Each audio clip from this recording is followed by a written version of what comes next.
Kansas City Royals going toe-to-toe with the New York Yankees. Now for the Royals again. They await a Final Four. Detroit, they are trailing late in their contest, but Kansas City in first this late for the first time since they won it all back in 1985, and the Yankees find themselves having to win and win and win. Hi there, folks. Welcome back to the ballpark. This is Tom Verducci. My name is Darren Sutton. Tom, for a team that 51 times has played in October with the New York Yankees, they're not used to being this desperate, but they are. They are, and the math starts to work against them. Joe Girardi said, I don't want to do the math, I'll do it for him. They need to go 16-7 in their last 23 just to get to 88 wins. They haven't gotten 16-7 at any point of the season. That means they need to start playing their best baseball today. One of baseball's best stories, the Kansas City Royals, in part because of their outstanding Gold Gloves scattered all around defense. But those defenders can hit just a little bit. We start with three-time Gold Glover Alex Gordon. Well, I like to think of this team as the most athletic team in baseball. You can start with Alex Gordon, premier defender in left field. The backbone of this Kansas City team is all homegrown players. Gordon drafted in 2005. The next year, on the international market, they signed this guy, Salvador Perez. Look at the game started, 121. I think of Alex Gordon as the MVP candidate for the Royals, and the heart and soul of the team is Sal Perez. And many think of Ned Yost as the manager of the year candidate, the manager of the Kansas City Royals. He too long serving without a trip to the postseason.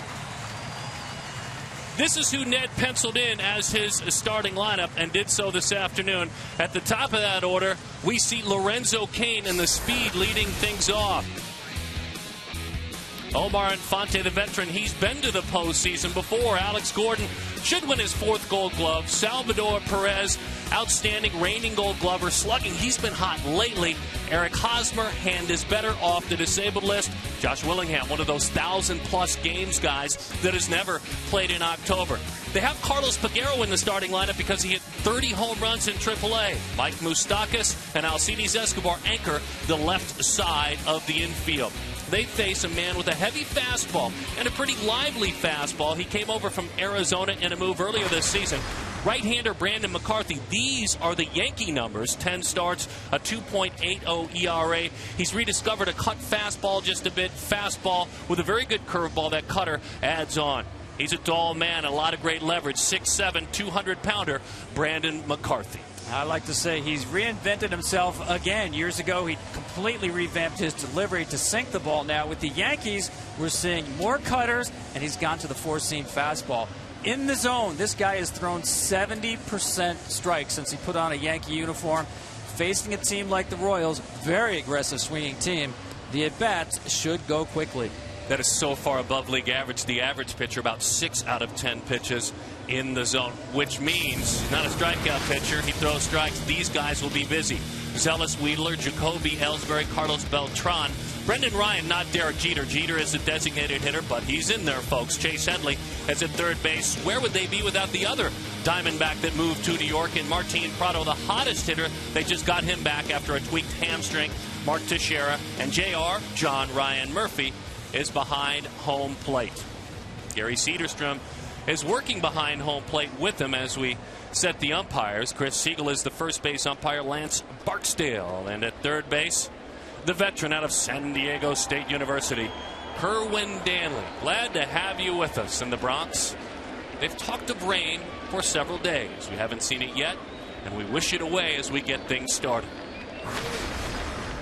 We've been educated a lot coming on the air with the pregame show. These Royals are hot, 30-11 in their last 41, and we're underway here at Yankee Stadium. Strike one to Lorenzo Cain. Yeah, get used to that. Strike one. Get used to McCarthy working quickly. He likes to set the pace by attacking the zone. That one up in the zone just a bit, running in on the hands. Headley on across the diamond to former Gold Glover Mark Teixeira. One away. Tom, the 4 keys to the game. What do you have for us? Well, Ned Yost, the manager of the Royals, knows the magic number for him is 4. When they score 4 runs, the Royals are 62-9.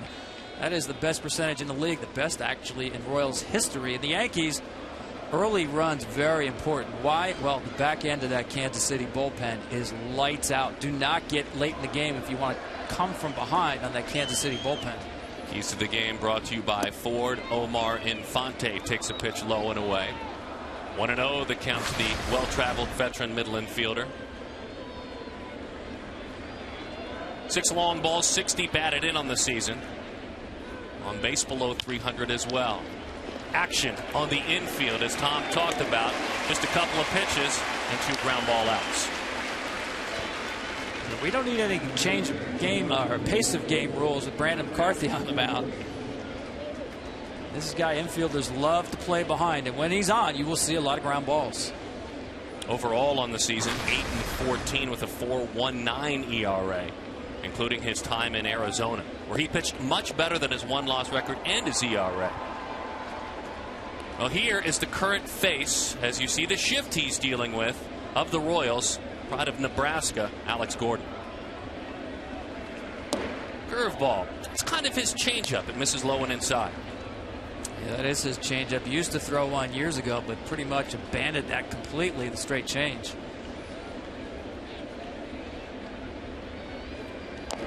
Goes back to it.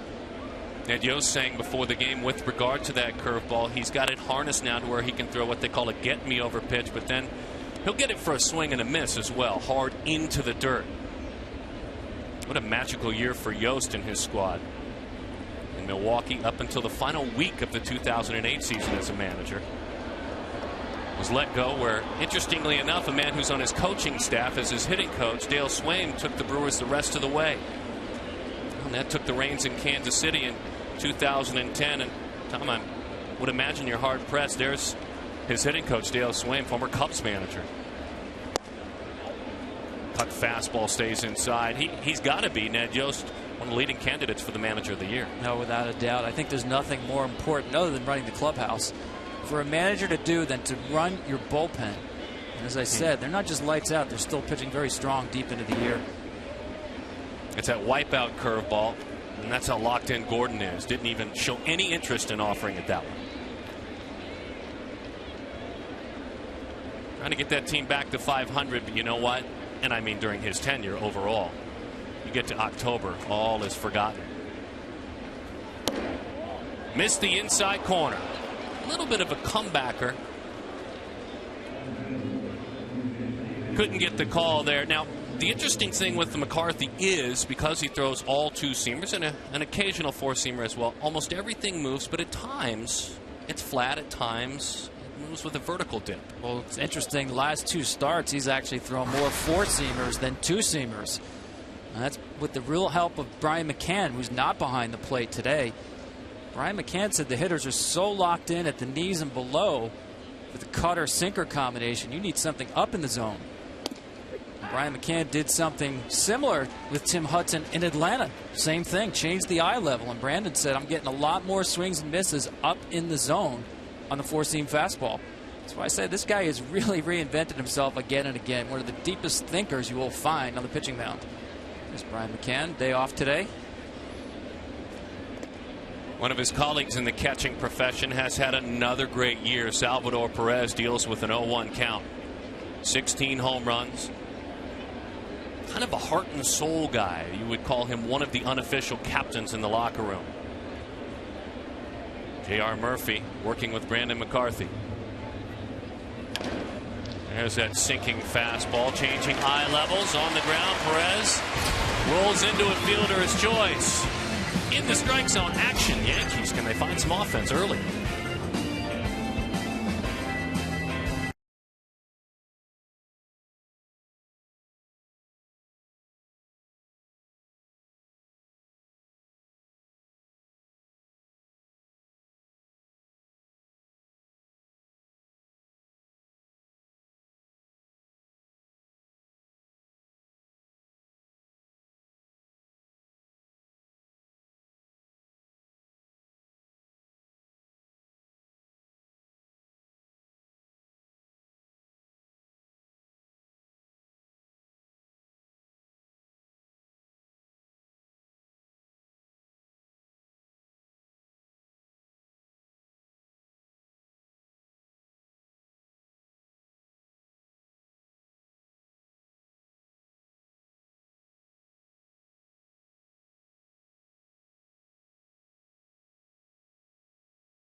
Yankees at home. Jacoby Ellsbury gets things started for Joe Girardi. Derek Jeter, Martin Prado, Mark Teixeira. Carlos Beltran's in there against a lefty.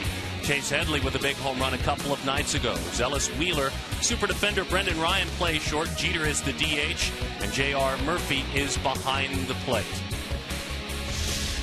Daniel Richard Duffy, 25 years old, out of Lompoc, California. He has had a spectacular season. He's a self-admitted work in progress over the last couple of seasons, including coming back from Tommy John surgery.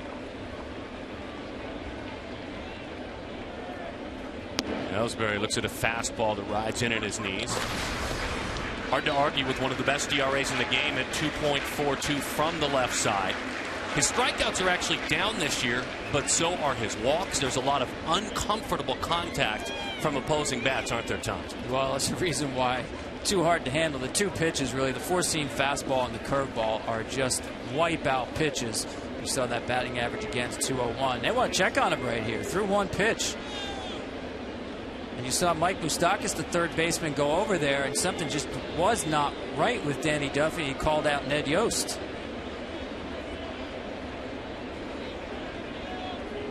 Ned Yost, Kansas City training staff as well, heading out. And this talented man who has already come back from one Tommy John surgery.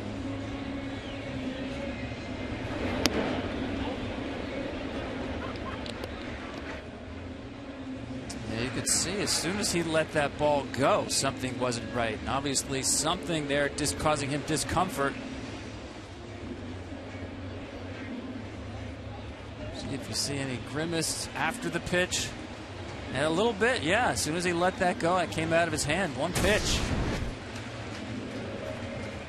So Nick Kenzie, or Kenny I should say, with a walk he never wants to make out there to a lively arm as his. Now, we can't even speculate that it is his arm. But this is really a shame, Tom. Yeah, I mean, not even the opportunity to throw a pitch to see if something just was a little bit off. This was immediately, let's get him out of the game. This guy, as you said, has really developed into a premier pitcher after a very rough start to his career. Actually left the game for a couple of months in 2010 when he said I was young and immature. And a year later had Tommy John surgery and has worked his way back to be a mainstay in this rotation. So instead, they have to make a call Ned Yost didn't want to make, an early call to the bullpen. Liam Hendricks will have as long as he needs to get loose. Liam may have just laced up probably his turf shoes at this point in the contest, maybe not even his spikes, but there he goes. He's going to make sure they're tied just right. Probably was down there in his running shoes, a guy that may be used to putting them on mid-game, especially the way Duffy's been pitching. Absolutely. Sometimes those relievers might not even go down to the middle innings, but it's a call you don't want to get. But now you've got to get yourself prepared, as you've said. And he'll have as much time as he needs to warm up and get himself ready. Well, the story we will follow, and as we know more, we will certainly share with you and all you Royals fans that are now sitting on the edge of your seats. We'll step aside momentarily. We'll take a break. Danny Duffy has thrown one pitch, and he's out of the game.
to the Grand Mausoleum of Baseball, the new Yankee Stadium as of 2009.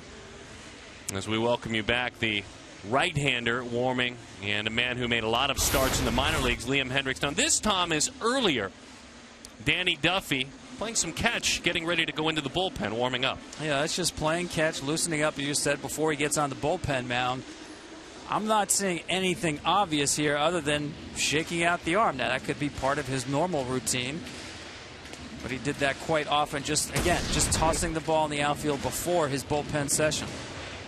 The one thing Duffy told us yesterday as part of his development was that his mind finally let his elbow go. In other words, when you go through a surgery like Tommy John surgery, the final hurdle is to say, turn it loose, young man. And he shared with us yesterday, even last year with his stuff, his curveball, he wasn't able to turn it loose. So he now, unfortunately, hands the baton to Australian-born Liam Hendriks, the right-hander who, in the minor leagues this year, with both Toronto and the Royals organization, made a bunch of starts and pitched very effectively. A pair of stops there, 21 starts on the season, so they'll look to stretch him out. And the work he has done in the big leagues with Kansas City on the mound as well, handful of times as a starting pitcher this season. Yeah, completely different pitcher than what the Yankees had prepared their lineup for. Duffy, a guy completely neutralizes left-handed hitters, 129 batting average against. Hendriks is a guy who's going to not get a lot of swings and misses, keep the ball down, sinker, slider, breaking ball, change, without the velocity or breaking ball that obviously Danny Duffy featured. Ellsbury, 23 hits in his last 17 games, a .354 clip. Hendriks inherits that 1-0 count as the first pitch fastball was inside. And right down the middle, high fly center field. That Royals defense, a yawn, and they go run it down. The bigger part of this ballpark, one of the few bigger parts of this ballpark.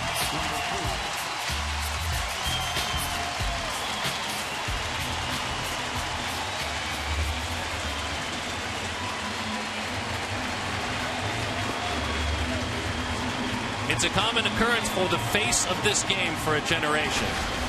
On the road, at home, it almost makes him uncomfortable at times. Well, you see that smile there. It really hasn't changed since he was 12 years old playing in Little League. 40 years old. Still a lot of little boy in him. Had a nice July, hit close to 300, had a very quiet August. In the middle of a very humble 5-game hitting streak, Jeter. Some good sink on that one. Good hands by Moustakas. And Jeter is erased on a 5-3 ground out. You called it very good hands on that play by Moustakas. Some kind of an in-between hop. Watch the little give he has with his hand to catch it and cradle it. Made that look easy. Difficult hop. It's his glove that keeps him out there. His bat has scuttled since he has arrived in the major leagues. And Alcides Escobar on the left side of that infield. We rave about the outfield, but Escobar's knocking on the Gold Glove door as well. So Martin Prado has loved putting on the pinstripes, especially of late. Just a couple of games with a tweaked hamstring. Back in there today. Hendriks jumps ahead, 0-1 the count on Prado.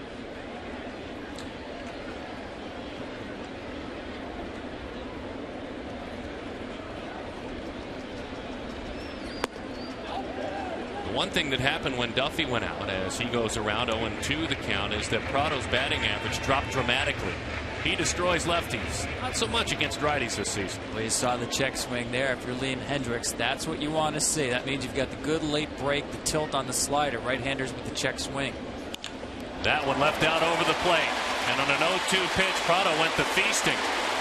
That one rolls to the wall. Now he takes it easy. No concern you. He's got to hustle, fans out there. He's in there at the very last moment. Treated that hamstring as much as he could. Yeah, it looked like a straight change. He just left up in the zone. You can see, as you said, he took the night off yesterday to protect that hamstring, and that's more protection right there. Double all the way. Just take it easy. Don't need to blow that out. One of the better Yankee hitters. One of the few hitters that's swinging a hot bat lately. We don't see Brett Gardner in the lineup today, and that's one of the reasons. His inability to run and run hard. We saw that last night. A little bit of a lower abdomen injury. Good movement on that fastball. 0-1 the count to Mark Teixeira.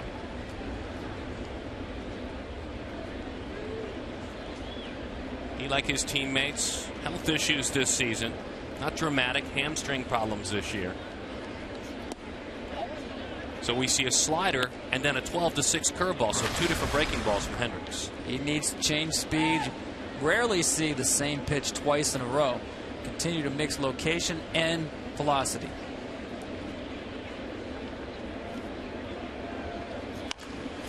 Into center field, picked on a changeup, stayed out over the plate. They're going to send him on around. Prado on a bad leg. One hop. There's an RBI.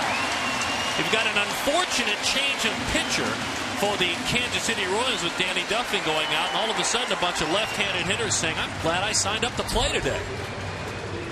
Yeah, nice pitch of hitting by Teixeira. The ball away from him. Now, he likes to hook the ball as much as anybody in baseball. This time takes it up the middle, being a shift, and I didn't think this was an automatic run here. Look at the way Prado's running with that hamstring. 2 outs, send the runner. Good move by Robbie Thompson, the third base coach. Scores fairly easily, but again, he doesn't have that extra gear to go to. 0-1 the count to Carlos Beltran. 37-year-old Puerto Rican native.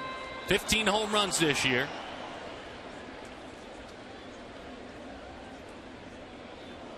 And a barking elbow. 1 ball and 1 strike the count on Beltran. We saw him before he made that journey to the Bronx have 2 incredible seasons with the St. Louis Cardinals. Had back-to-back seasons. He combined for 56 home runs.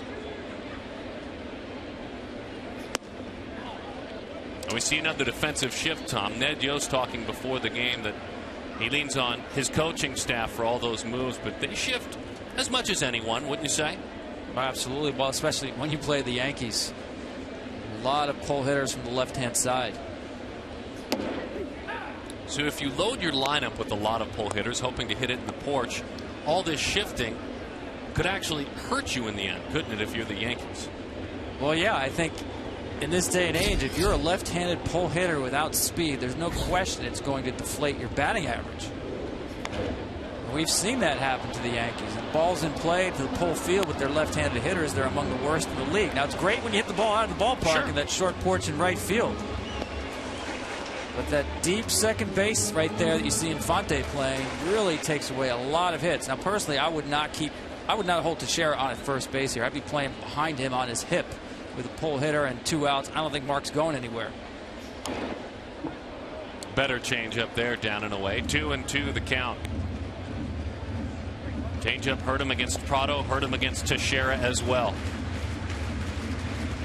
For Mark, RBI number 57 on the season.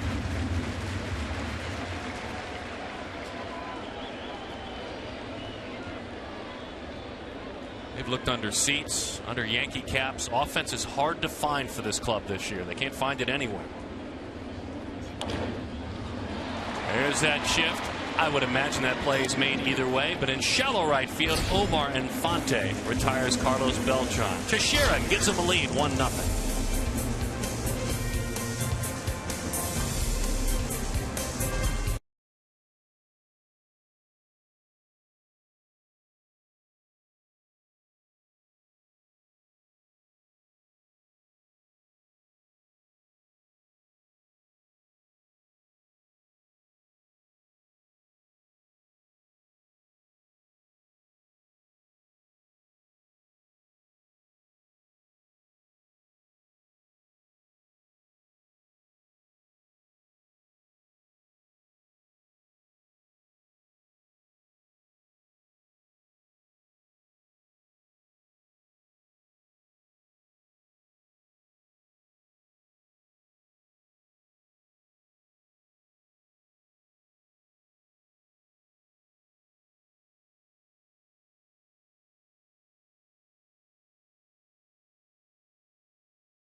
historic performances. Don't miss the 2014 postseason beginning in earnest September 30th.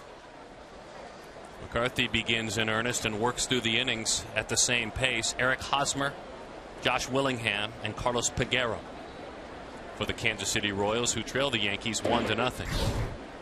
High strike, but a strike nonetheless to Eric Hosmer.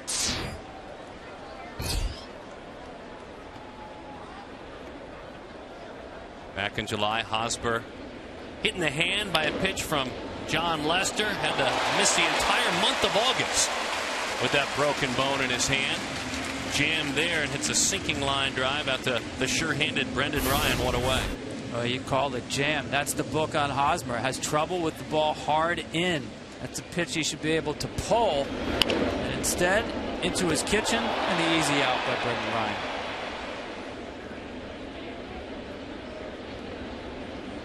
Doesn't see much playing time, but boy, he still has fabulous defensive skills. That's what's kept him in the major leagues. Well, a right-handed pull shift for a right-handed slugger, veteran Josh Willingham. Yeah, you don't see many of these, and of course you see Ryan cannot play as deep as the second baseman would play. Well, left-handed pull hitter, obviously it's a much longer throw. You can't do that.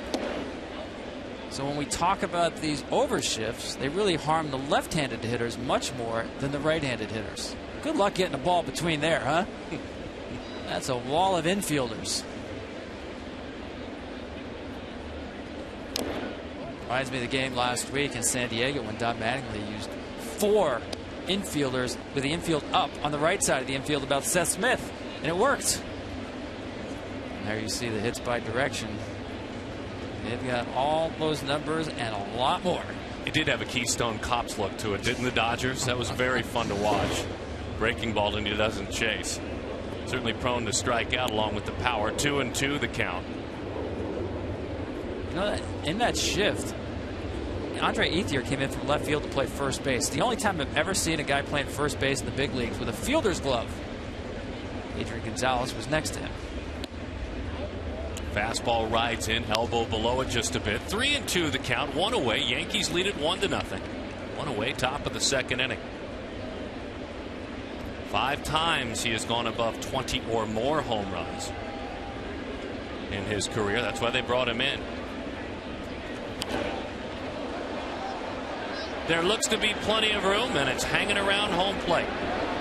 Now Murphy in the fair territory makes the play. Got interesting in the end, high sky with some weather around, but he stuck with it. Yeah, and obviously Willingham has to run that ball out. That ball drops. Obviously he's on first base, but not the way he played this. He thinks this is way behind the plate. Look, Murphy's not really venturing too far away from the plate. Now he says I better go. I mean, you're a DH. You're not playing the field. You get 4 at-bats a day. 90 feet's not too far to run, even if it's a foul ball.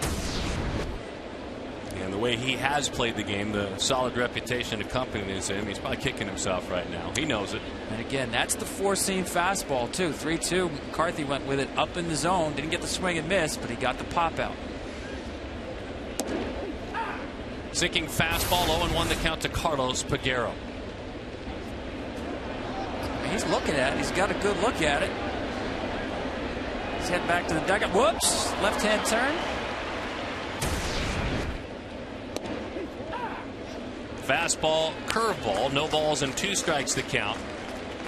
Big year for this gentleman. 30 home runs in AAA. And Yo said, I've got to get him out there, see if he can knock one over the boards for me.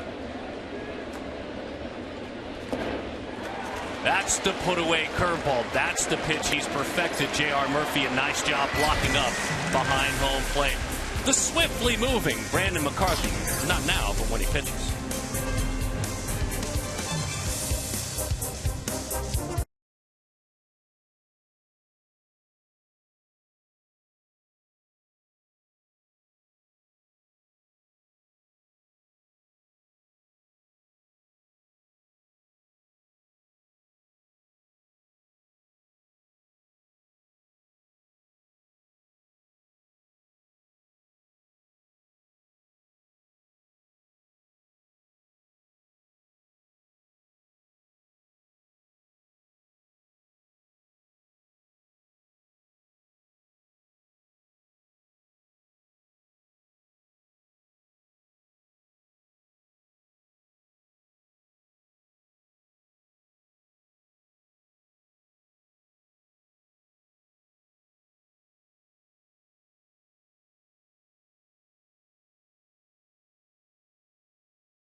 the most talented left-hander in the game, but moving up those ranks was Danny Duffy, and certainly we hope still moving up those ranks. A fabulous season. Excited to see him pitch here in the Bronx. This was his first pitch to start the ball game. He and his ERA of 2.42, there was something amiss. His catcher knew it, Salvador Perez. Finally, the dugout responded, Tom, and we have found out from Mike Swanson, fine director of communications for the Kansas City Royals, it's shoulder soreness, left shoulder soreness. Yeah, taking no chances, obviously, not even warm-up pitch after that. We talked about his documented history with the elbow trouble. Yeah, Dan, it's such a shame. You mentioned Clayton Kershaw. He's the only left-hander in baseball with a lower batting average against than what Danny Duffy has at 201. If you find yourself watching baseball only on one coast or the other and you haven't seen the Royals much this year, I think we were excited to watch him ourselves and share him with the nation. 1-1 the count to Chase Headley. 2 balls and 1 strike the count to the man who was moved from the San Diego Padres in late July in a 3-player deal, Yovanis Solarte, going back the other way.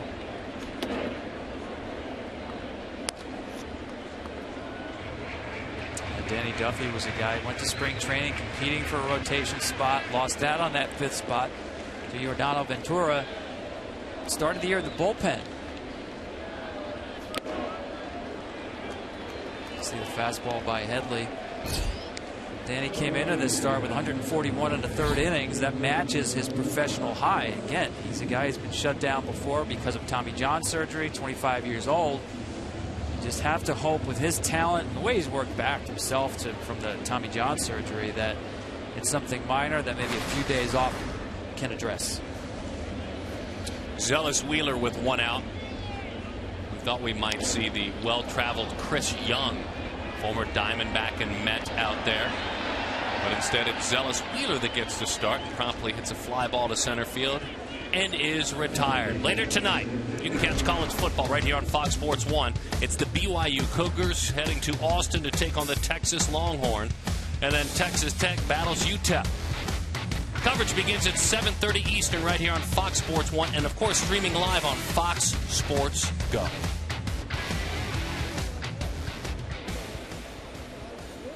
Liam Hendriks made a start for the Royals a little bit more than a week ago, back on August the 27th. Against the Minnesota Twins at home was good. 7 innings, 4 hits, 1 run allowed. Didn't walk anyone. Thus far, certainly a strike thrower. We've been told those might be needed. We certainly hope that's not the case. The people behind her said it's not needed. But you can see on your screen there, we do have some rain coming down. Also have blue sky still, so I don't think anybody's too worried about the delay.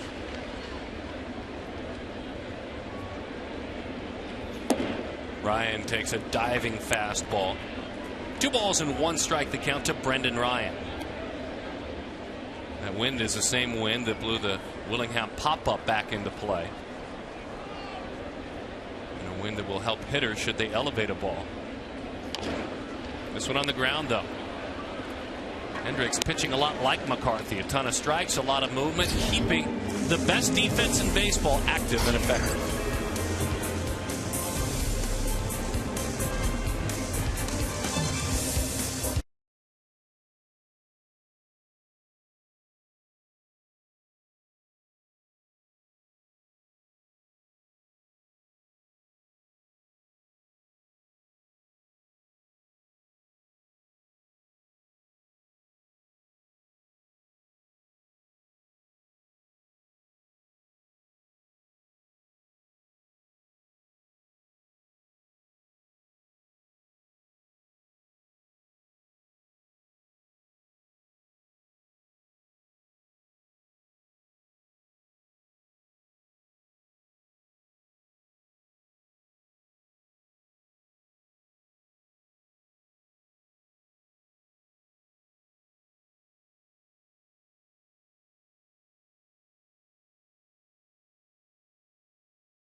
Time now for Pepsi's most thrilling historical moments of the game. Pepsi Live for Now. Game 5. Royals' first ever trip to the postseason as Chambliss sent them home.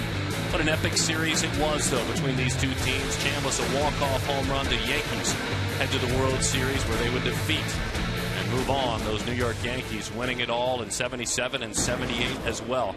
But that began things for the Kansas City Royals. And certainly here in New York, they remember the Chambliss home run. Royals fans remember those 10 seasons, 76 through 85, 7 times they went to the postseason. 1985, they won it all. Show Me State World Series against St. Louis. And I would imagine anybody who came on board as an employee or a player at that point thought, well, this is what they do in Kansas City, man. I'm looking forward to not making any plans in any October. And they haven't been back since. Well, I see these teams matched up, and I still think about those years. The 5-year period there, starting in 76, where they played 4 times in the postseason. The Royals managed to win one of those series in 1980. Great rivalry. But since the most recent years, not much of a rivalry, Darren. The last 14 seasons, the Royals are 30 and 73 against the Yankees, and they got a shot at winning their first series against New York, season series, since way back in 1999. The other way, a huge shift, and it's slapped hard to left field. Look, Mike Moustakas right now is at the point where he'll take anything he can get. And you know what he got out of that? A very good approach and a base hit. Absolutely. You do more of this, and they won't shift on you. Pitch sinking down and away. Don't try to hook it. Go with it, especially when you see that left side wide open. Aaron, I really believe you will see much more of that next season. I think guys in spring training will begin with different approaches and making sure that they work on taking balls pitched away and hitting them away. Take what the defense gives you. Right now, there's a lot that defenses are giving hitters.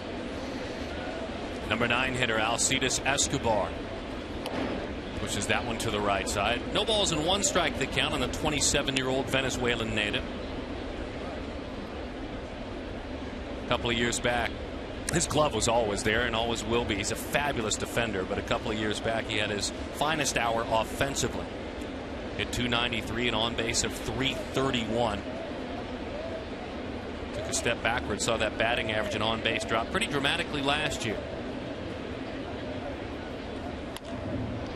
Breaking ball, left field. Zealous Wheeler turns it into an easy chance, 1 away.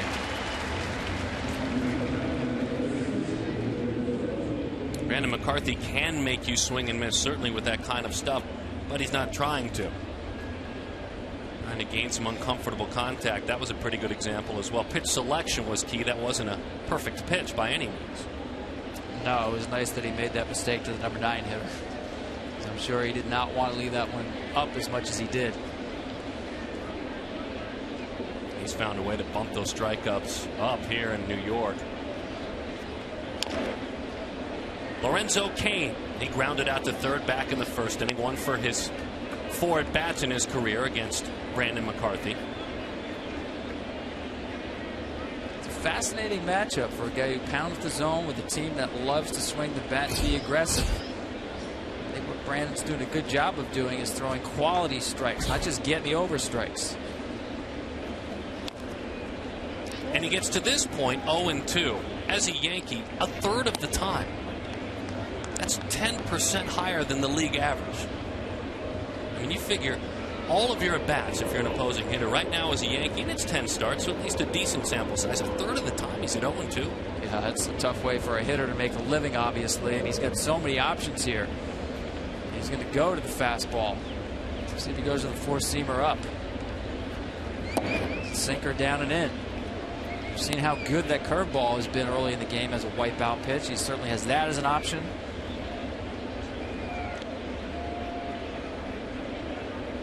We have seen McCarthy attempt to adjust throughout the year, including his time in Arizona as well. But we've seen teams really make more adjustments, and positive ones. We're now the second time through the order. Second and third time through the order has been a little bit more challenging for McCarthy. At that time, though, that's what you spoke of earlier, Tom. Changing the the line of sight, elevating that pitch. Absolutely. This is up and it rides in. You can't just look down against McCarthy. You think, okay, sinker slider guy. Not tied him up right there. I think Brandon McCarthy's done a nice job mixing up velocity and location. There's those numbers you talked about here.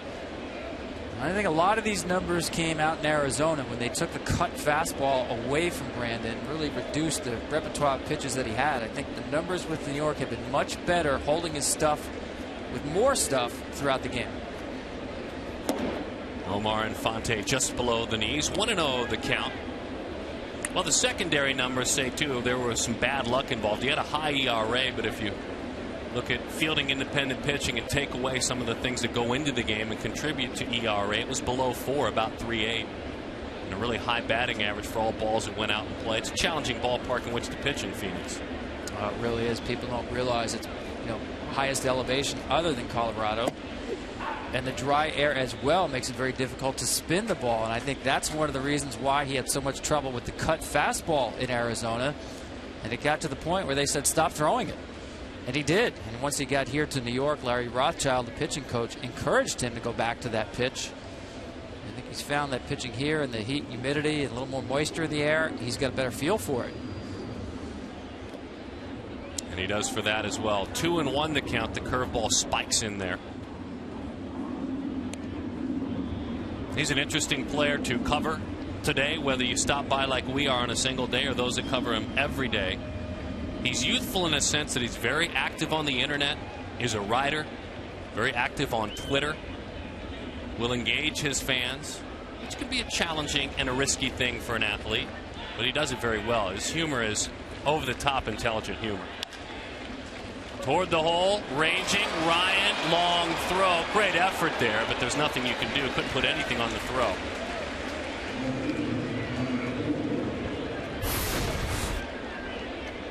Yeah, put this one in your pocket. He tries to make the Jeter jump throw to first base, but no chance. It's funny, you talked about his sense of humor and his tweeting skills. When he got traded here to the Yankees, he tweeted something about how great to be a Yankee wearing pinstripes. The only problem is they're very slimming. You give Brandon Bill a long drink of water, you get the idea. Looks even thinner. McCarthy's seen a big spike in velocity this year, and at times he hasn't known how to handle it. Good curveball in. Gordon did go around, according to Kerwin Danley, third base umpire. 0-1 the count to Alex. Looking at those pinstripes, it reminded me, I once asked the longtime trainer here, Gene Monahan, who wore the most pinstripes? Great question. He came up with Rick Russell, right-handed pitcher years ago, briefly a Yankee.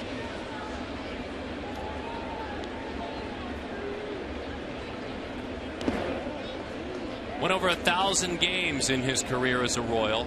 I think it's fair to describe him as the face of the Kansas City Royals in Alex Gordon. Came from Nebraska, and that's where, if you remember, Darren Erstad, an all really hard-working Angels outfielder, Gold Glover at first and right field. He came from Erstad as well. And some of the ways, they're cut out of the same cloth, aren't they? Oh, absolutely. Left-handed hitters put the ball in play. And gamers. Into center field. Will it hold up? Diving attempt, the ball knuckling away. In there it goes. Couldn't make the play. Out at third base, though.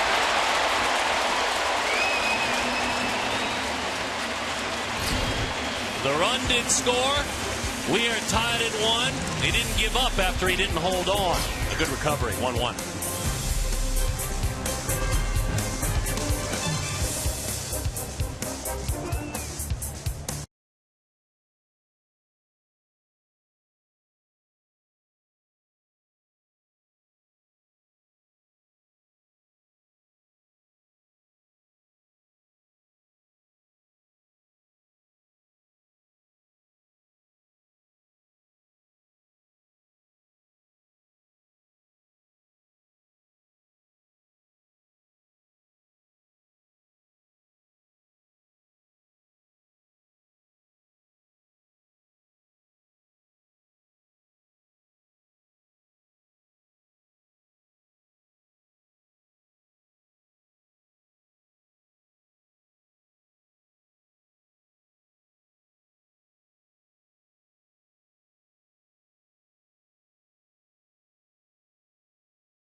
could have been a bigger rally for the Royals. Yeah, look at Omar Fonte at first base. Really no secondary lead, and then jogging to second base. And that is going to cost him dearly at third base. Out by a hair at third. Good job by Ellsbury to recover, find the ball.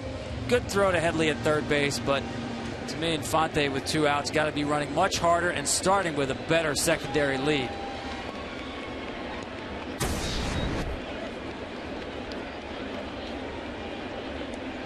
Ball diving away almost like a sinking fastball, and it handcuffed Ellsbury. John Ryan Murphy, 24 games in Yankee pinstripes with a homer and 8 RBIs. Gives that one a ride as he belts it to left field. Here goes Alex Gordon. He won't get there. The 23-year-old, the Florida native, hustles on around. Murphy with a double. And we are used to Alex Gordon catching everything. If you get yourself a double over his head, you've hit it hard. Yeah, well, he got fooled by this ball. This is a bad route to the ball by Gordon. We've already seen some balls carry further than fielders thought and had time to recover. Alex Gordon started out on a direct path and then had to revert and go deeper to react to this ball. Watch the route that Gordon takes to the ball. Now he's got to all of a sudden retreat and get deeper. This ball carried on him. We've seen the pop-up by Willingham. Pop-up that Kane caught in center field that Infante, the second baseman, thought he was going to catch. Ball carrying much better than fielders think. Day baseball, wind blowing out. Back to the top of the order, 1-0 the count, Jacoby Ellsbury. He flied to center field back in the first inning.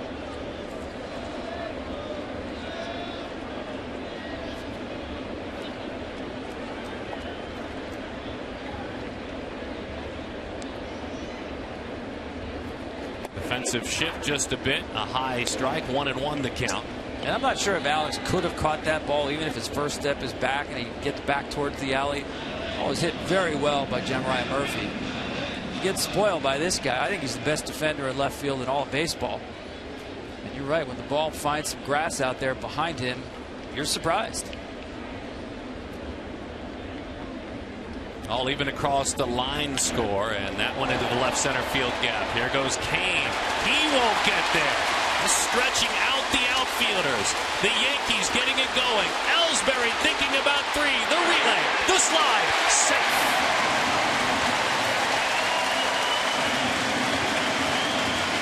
A triple for Jacoby Ellsbury. The Yankees lead it 2-1.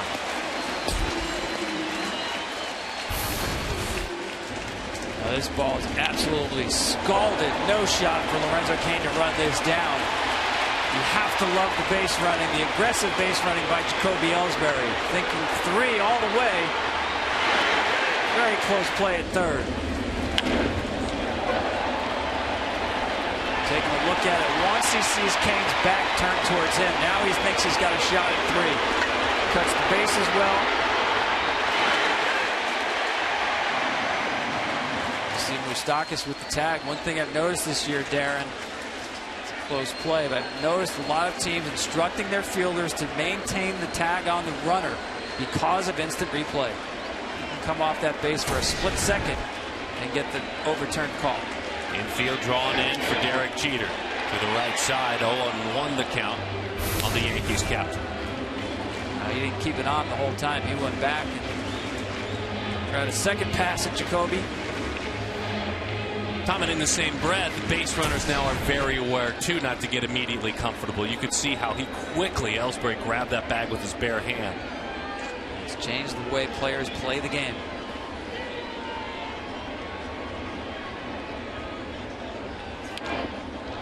Center field, here comes Kane.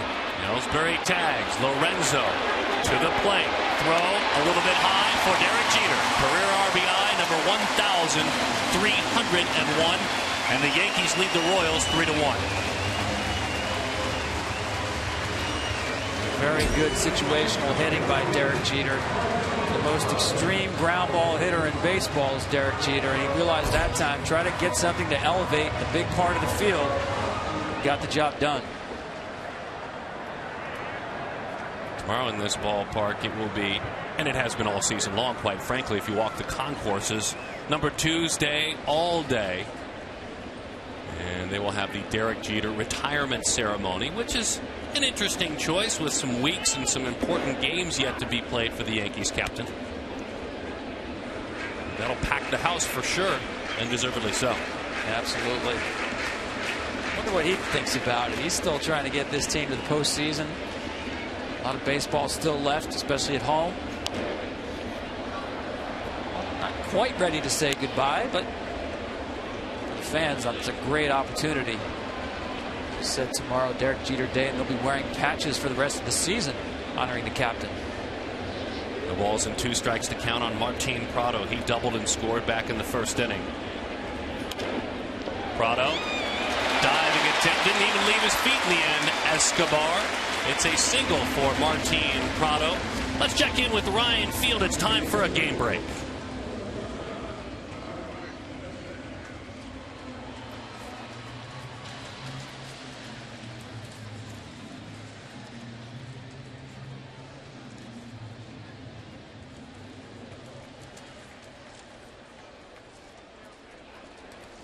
Well, the A's need something. 13-20 in their last 33 games.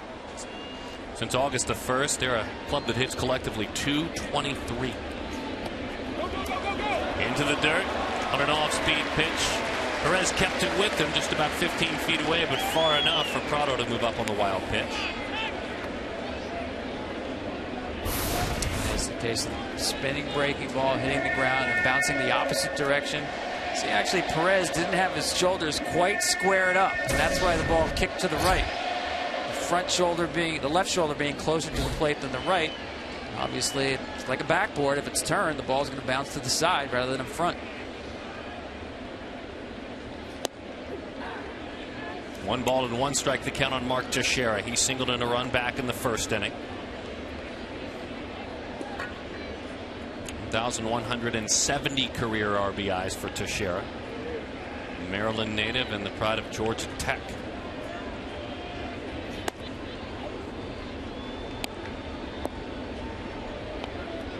Now with 1 out here, I think the third base coach Robbie Thompson has to be especially careful with Martin Prado.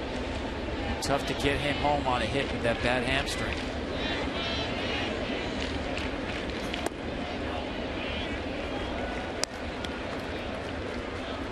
Three and 1 to count. Carlos Beltran waits on deck. A dangerous pitch right here. Mark Teixeira looks like he should be looking inside half of the plate. If it's not there, let it go. They work away, I think, with intent as well, as you spoke of. 3 and 2 the count. Nice pitch by Hendricks right here. Enough away with some run on it. Said Teixeira loves to hook the baseball. That ball he likes to hit out to right field. Get it. Runner at second to 3-2. Changed up on him. A fabulous pitch, and down he goes with the runner in scoring position. Fans follow every game after we remind you this replay time. That was a heck of a changeup. Yeah, you saw the spin diving down in the zone. Set up by the fastball. Follow all those games with MLB.com at bat on your favorite mobile phone or tablet. Live look-ins, replay, scores, numbers, audio free, MLB.tv, game of the day and more. Download on the App Store. Visit MLB.com today. Downward baking curveball. 0-1 to count Carlos Beltran.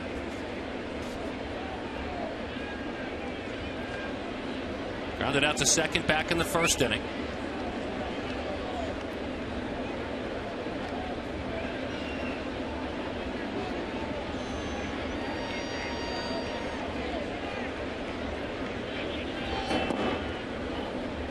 Nice take on a changeup away. 1 ball and 1 strike to count on Beltran. 2 hits in his last 22 at bats. Royals minor league player of the year back in '98. Rookie of the year as a Royal in '99. Takes a curveball inside. 2-1 to count.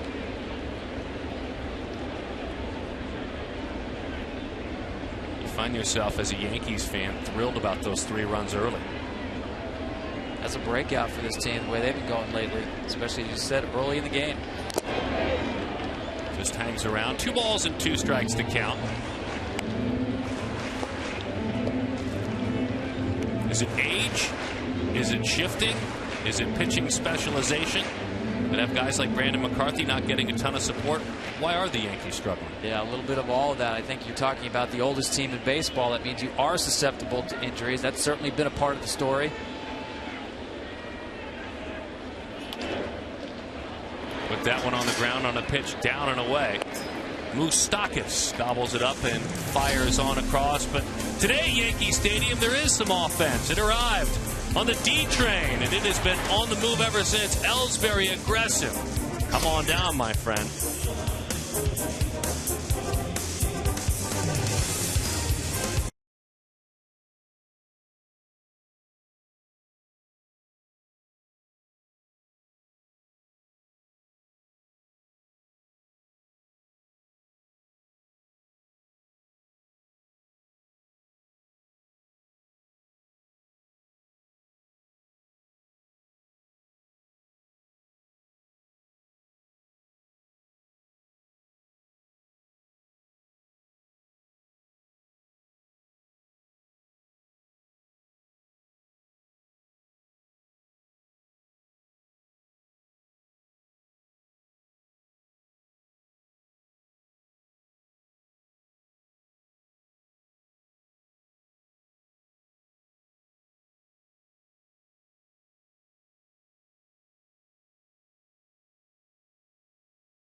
Salvador Perez to lead things off for the Kansas City Royals as they trail it by a score of 3-1. Quickly working Brandon McCarthy. Makes it hard to have a real commercial break when he's out there on the mound. His defenders love it though. Easy fire strike one to Salvador Perez. Breaking ball belted left center field. Ellsbury tracking. Spins around shy of the track and puts that one away. Perez now 0 for 2 today. Got away with another one that hung around the plate, a breaking ball that is, for a while. That's happened twice. Also Alcides Escobar back in the 3rd inning. See how he attacks Hosmer again. You saw him go hard inside again. That's the book on Eric. Really crowd him in and force him to pull the ball. He's much more comfortable hitting up the middle.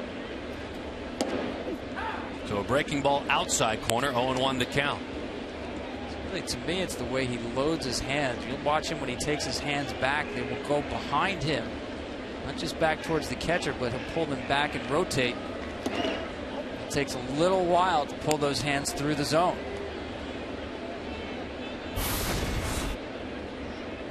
He's got a very unique swing, very long stride. A lot of upper body rotation. Into the left center field gap. That one is driven. Wheeler looks up. It's nearly out of here. Boy, he crushed that ball the other way. They did not crowd him in that time. And it's a double for Eric Hosmer. Well, that's right in his wheelhouse. That's where he can get the arms extended, and he has time to get his hand to the baseball. When you can see the hitter's name and you're the pitcher on the back, you know he's really rotating from up top. It takes a while to get the hands through the zone, but when the ball's away, you have time to go get it. Look at the stride, how long it is. Much more comfortable, to me anyway, in terms of power, hitting the ball center field, left center field gap.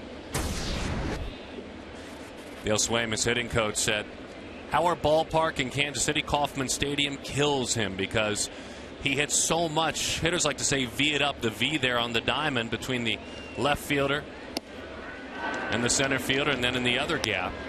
So he hits it to the alleys very successfully, and that ballpark's tough to do anything with in Kansas City. A lot of doubles and triples out there, though. Well, doubles for Eric Hosmer. Let's not get carried away. He's a big guy. Plenty of power is there. He puts on a great show at batting practice. Willingham jumps ahead 2-0 the count. Funny, they brought Josh in on a trade from Minnesota. And you saw some other guys wake up offensively. Salvador Perez got a little bit better offensively. Alex Gordon picked up his step. Sometimes just the thought that your general manager, in this case Dayton Moore, is there for you guys helps everyone.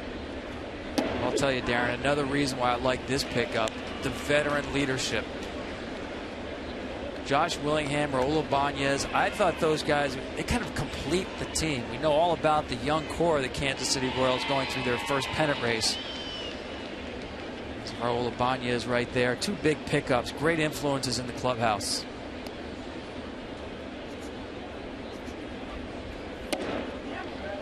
In on the hands, and he went around 2-2 the count. Willingham, like Gordon, more than 1,000 games. He's never been to the postseason as well.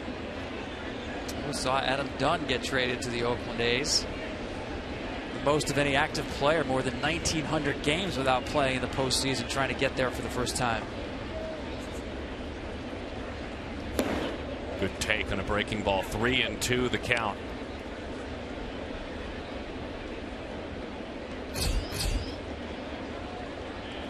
Veteran minor leaguer Carlos Peguero and his power waiting on deck. Yeah, I think Willingham seeing the ball well here. McCarthy knows he doesn't have to get in. Walk, not a terrible play here as a sinker ball pitcher with a double play in order if he should pass him. Breaking ball, high fly ball left field. The ball is carrying, continuing to the alley. A lot of ground covered there by Jacoby Ellsbury up against that wall. It certainly was well hit, but the ball's jumping today. Yeah, I was holding my breath. I don't know about Brandon McCarthy, but this ball gets up in the air, as you said, the way it's traveled today. Watch it. Ellsbury has to continue to drift on this ball.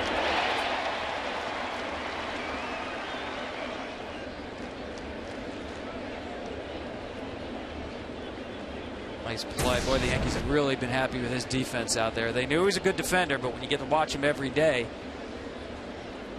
you can see the first step reaction, the first step quickness, especially one of his better traits. Waves and he misses. He went down on strikes on a curveball for strike 3 back in the second inning. Had some time with Seattle over the last 3 seasons in the major leagues.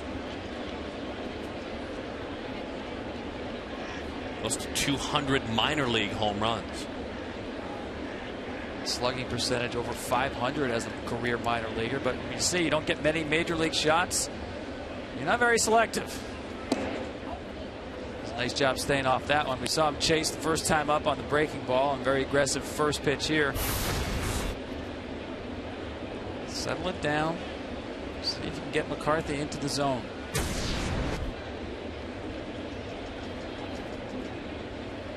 Defense plays to pull, not dramatically, but they certainly do on the infield. Outfield has been edging back a step or two with the wind. Straightened that one out, darted the outside corner, 1-2 the count.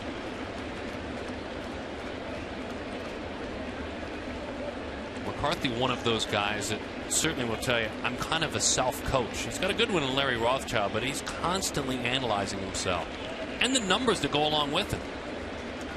Absolutely, one of the more analytical minds. And he knows that pitch was effective the first time and just as effective the second time. You don't even have to be a sabermetrician to know this is a tough pitch to hit.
Martial arts fans, and even those that may already know who Angela Hill is, our Brooklyn native, a contestant on the upcoming season of The Ultimate Fighter. A champion will be crowned. So don't miss the jaw-dropping season premiere Wednesday at 10 Eastern, only on Fox Sports 1, streaming live on Fox Sports Go.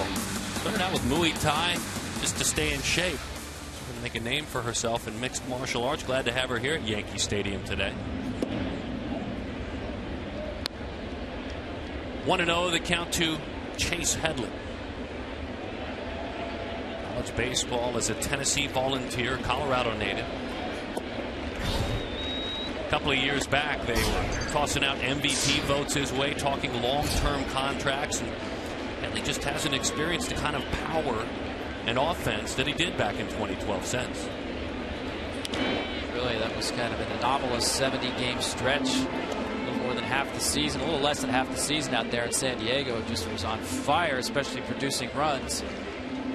Certainly had a big hit on Thursday night against Boston. Actually, his first game in pinstripes, got the walk-off single. And had a walk-off home run on Thursday night. And he asked what the difference was. He said, well, on the home run, I actually knew my teammates' names. Literally gotten off a plane from Chicago to play his first game in pinstripes. Got there during the game, came off the bench to win it. I bet he at least knew his shortstop. I have an idea he heard of the guy. Okay. 3-2 the count. Drives that one. There certainly have been big moments, and they'd love to get even more of those moments from Chase Headley. There's a single. 1 for 2 today. Just below 260 as a Yankee. On base of 353. So he's getting on base at a decent, respectable clip. I mean, I look at it as an off-Broadway audition for him. I mean, I think the Yankees have to sign a third baseman this offseason. Chase is a free agent at the end of the year. I think the Yankees getting a look at him for a couple of months, and Chase getting comfortable with New York and the organization. See if it's a fit. 0-1 the count to Zellus Wheeler. Of course, you might say, well, what about Alex Rodriguez? Certainly he's due to come back next year. The Yankees owe him $61 million. Still think you need coverage on an everyday basis at the third base position. That is an entirely different chapter. That once this season is closed and Derek Jeter moves probably down to Florida for good, visits New York, that I cannot wait to read and to see how that one goes. The A-Rod Pandora's box you just opened. Well, listen, I don't think they're just going to say goodbye to $61 million with at least giving him a chance to show that he can play. We heard he's been working out, trying to keep himself in baseball shape without the competitive aspect of it. I do think he'll be in spring training, but again, at 39 years old, missing really the majority or all of the past 2 seasons, I don't think you can count on him being an everyday third baseman. I got a lot of home plate. Zellus Wheeler would love a chance to hack at this fastball again. Yeah, looks like he got caught looking for something else, but the two-seamer runs back and grabs much of the plate, not just the corner. Nice pitch by Hendricks right there. So if you're just joining us, that one darts at the knees. Back over the outside. You're seeing Australian native Liam Hendricks pitch because Danny Duffy, on the first pitch of the game he threw, came out of the game. And the gentleman who came back from Tommy John surgery a season ago, the report out of the Royals locker room is shoulder soreness, left shoulder soreness. But again, all of us were thrilled and excited to see Danny Duffy, bring him into your living room, one of the hardest throwing, more successful lefties in the game. I think that probably includes Liam Hendricks, too. You go out to the bullpen thinking Danny Duffy, he's going to go 6 or 7 strong. That's what he's been doing. So you think you're Liam Hendricks, you come to the ballpark, maybe there's a spot for you in the middle to late part of the game. Never pitched in Yankee Stadium before. Danny Duffy had never pitched in Yankee Stadium before either. And all of a sudden, the phone rings in the bullpen, and he literally had to tie his shoelaces on the mound. It happened so quickly. 2 balls and 1 strike to count to Brendan Ryan.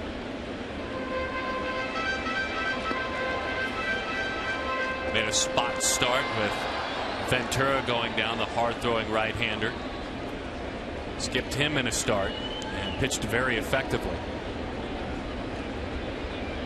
Hendricks has worked 3 1/3 now, giving up 6 hits, 3 runs, with 3 strikeouts. Changeup fooled him badly as he leaks out front. Tag applied by Eric Hosmer. It's like the play by Joe Girardi, though. Start the runner, stay out of a double play, try to make something happen. Hendricks not a lot of swings and misses, so you got a good chance of contact. It was really good contact off the bat of John Ryan Murphy with a double back in the 3rd inning. Drove the ball over the head of the sure-handed and fleet-of-foot Alex Gordon.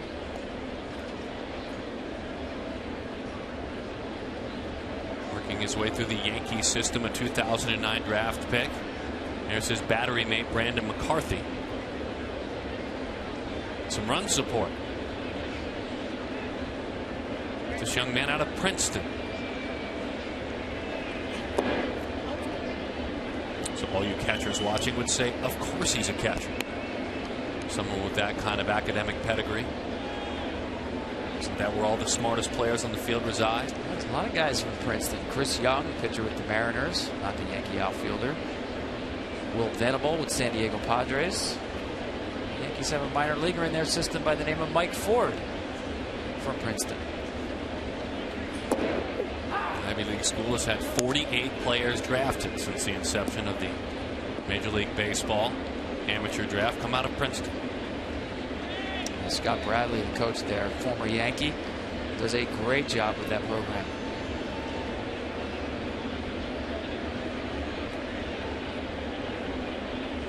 One and one the count on Murphy. Tried to barehand it, knocked it down stumbling, and then nearly throwing it away was Omar Infante. Boy, it looked like Hendricks reached up and actually got a piece of that one with his bare hand. Runners on 1st and 3rd. Yeah, I'm surprised Infante even went ahead with the throw right here. Let's see if we can hear if it deflects off of Hendricks. Didn't sound like it.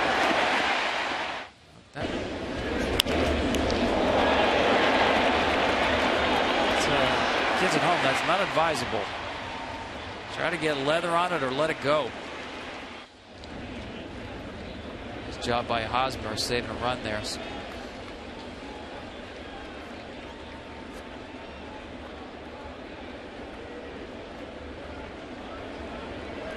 Right off the index finger or the thumb, right in that part of the hand. Into left field that one goes, and the Yankees score another run. A Gold Glover a season ago. As dependable as they come, as a matter of fact, 4 pickoff from behind home plate this season. Tried to sneak it out in there. Instead, he threw it toward the bleachers. And this is a planned play. This is on a signal from Moustakas to Perez and back and forth. When Moustakas begins to move to the bag as the ball comes over the plate. Watch Moustakas already moving there, so he's in position. And it looked like he just didn't have a grip on the ball. The way it came out of his hand, it just kind of floated on him. 4-1, the Yankees lead it. Ellsbury, breaking ball. 1 ball and 1 strike the count.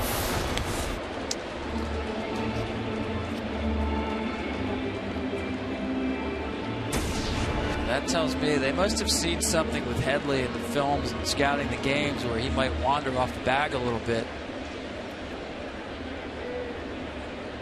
That's a risk reward that just doesn't add up unless you know you've got a really good shot at the out. Ellsbury toward the corner, opened up a little bit early. No balls and 2 strikes to count, so we'll do it again. Ended up almost looked like a shot put as it kind of slipped down deep into his palm. And you certainly don't discourage him from doing it because he does it so well so often. Speaking of Salvador Perez.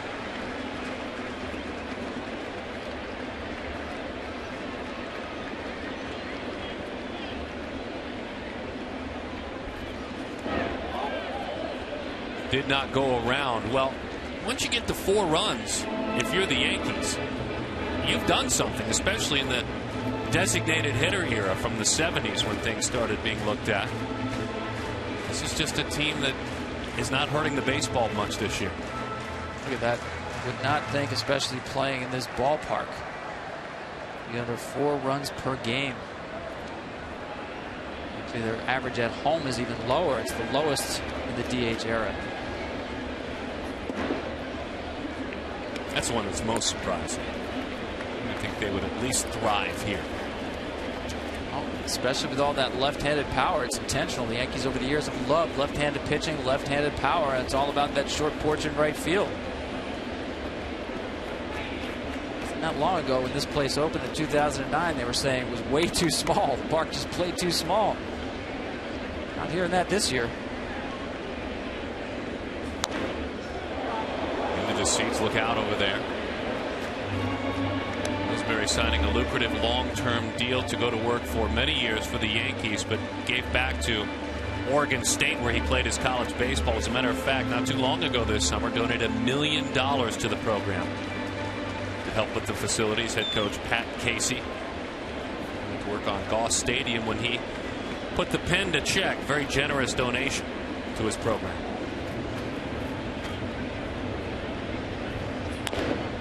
And another foul ball. As a matter of fact, Tom, he, like some of his Yankee teammates, Carlos Beltran, Derek Jeter come to mind, he's very active in the Navajo Nation community as well. A descendant of the Navajo Nation, just very active there. Partners up with his sporting goods partners, make sure that kids who might not able to have sporting goods and equipment have them. Really great to see. Remembers where he came from with his heritage and his university. Into right field on a line, shy of the track. The play is made. They're the best defensive team in baseball, but they weren't a few moments ago.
Train or the D train to beautiful Yankee Stadium, a much grander ballpark than its older yard that came before it.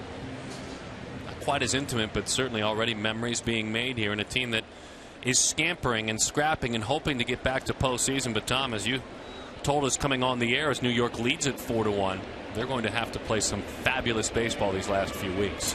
Yeah, you know, Joe Girardi was asked last night, how many wins is it going to take to get into the postseason? And he said, listen, I'm not going to give you a number. We just need to win every game in front of us. I'm going to give you a number. Okay, I think it's got to be at least 88. I look at Seattle right now holding that second wild card position right now. If they play 500 baseball, they will get to 88 wins. That means the Yankees would have to go 16-7. It sounds too hard. Then when you think about it, the Yankees would have to play 9 over in their last 23 games. They haven't been 9 over in 23 games in any stretch this season. can see right there, they've gotten to this point only 5 games over. So that's why I say their best baseball has to come now. Just got a piece of it. So again, there's Kansas City, but then Tampa, Joe Madden's team, comes to town. 4 at Baltimore, 3 at Tampa, then at home 4 Toronto, 4 Baltimore, and then they finish up at Boston. You saw the home road breakdown there. It wasn't too long ago people looked at those 8 games against Baltimore and said, well, that keeps the Yankees in the mix in the AL East. Baltimore turned out to be a really good team, maybe the best team in the American League. And now that looks like a pretty high mountain to climb, 8 games against a team playing very well. Meantime, no balls and 2 strikes to count on Mike Moustakas. Singled and scored back in the 3rd inning. Nice job there again. You see McCarthy went away. Moustakas tried to go the other way with it. You saw him get that base hit to left field on a pitch away last time up. That was only his 9th hit all year to the opposite field.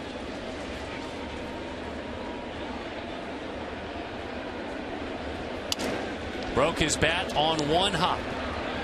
Brendan Ryan did not shift over. Let's check in. Here's Ryan Field. It's a game break.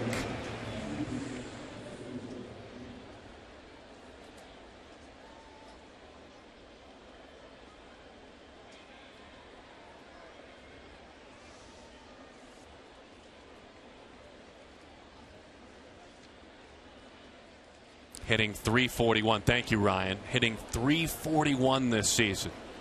The Astros are still in that rebuilding mode, changing manager mode as Bo Porter was let go. Tom Lawless taking over. But the one steady's been Jose Altuve.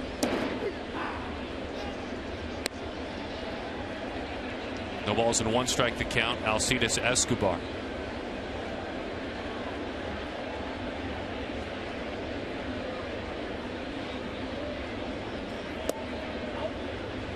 One and 1 to count.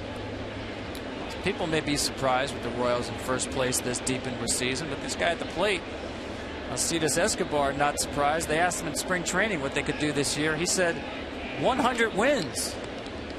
I don't think they'll get there, but indication of the optimism in the Royals camp this spring. The Royals have won only 100 games once in their franchise history. 102 back in 1977.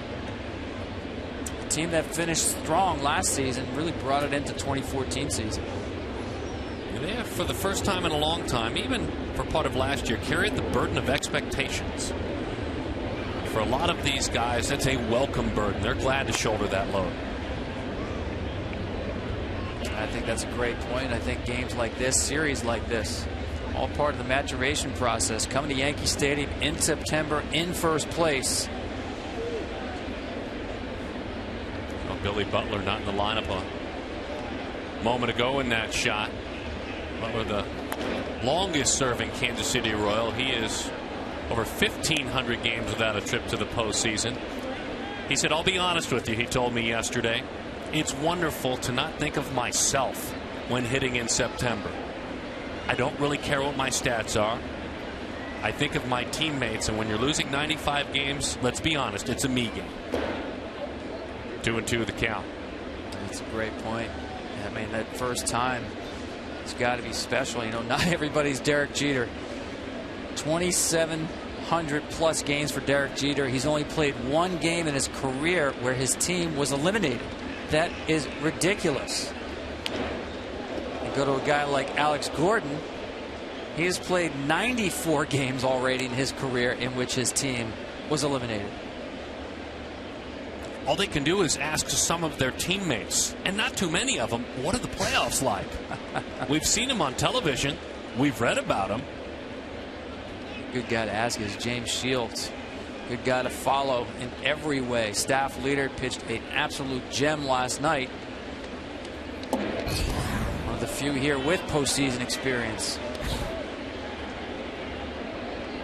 And of course the trio, 1,000 plus apiece of Gordon and Butler and Willingham.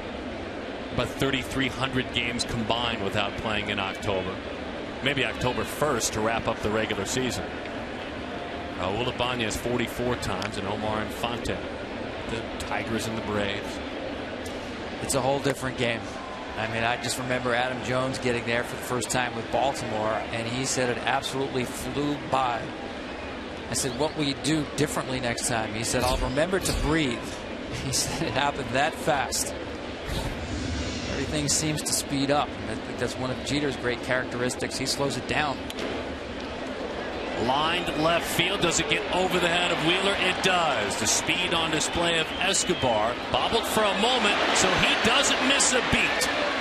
That, you young baseball players, is why you run hard the entire time. He never thought double at any point. It was kicked on to third. That's a beautiful thing. And in fact, he won the game last night by hustling a ground ball error by Chase Headley into a double.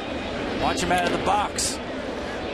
You see once again an outfielder getting fooled by the flight of the ball. Wheeler came in a bit, ball over his head, the slightest bobble, and because Escobar is running hard out of the box, he's able to take advantage of it. Plays right in front of him. Mentioned last night, ground ball that Chase Headley booted to left field. Guys typically would be on first. He was on second base and scored the only run of the game on a base hit. And Shields took advantage of that single run. The Yankees were knocking on the door. Derek Jeter reaching, but they couldn't scratch. And a heartbreaking loss for the Yankees last night. Royals trying to fight back. They trailed 4-1. An off-speed pitch effective. 1 ball and 1 strike the count on Lorenzo Cain. And here he has to use the big part of the field. Yankees conceding the run, 1 out, up 3, back in the middle. So McCarthy going to his slow stuff, maybe trying to get him to roll over to hit the ball to the corner. Back to the fastball.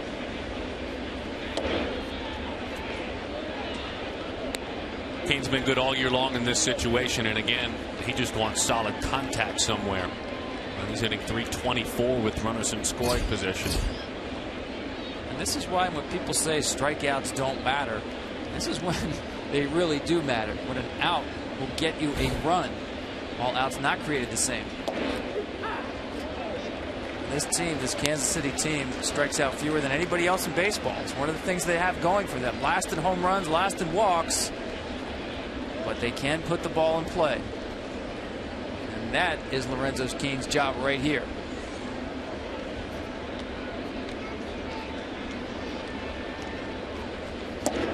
Instead, down he goes on a very lively, sinking fastball at 95 miles an hour. Well, you called it. Great downward action on this two-seamer here. Runs in on Cain. He's had trouble catching up to it. Game Changer brought to you by T-Mobile, our Game Changer profile, official sponsor of Game Changers. Things changed with more pressure being placed on McCarthy. A lot of times that doesn't happen here. Absolutely. He looks like he's been at home since the day he put on the uniform.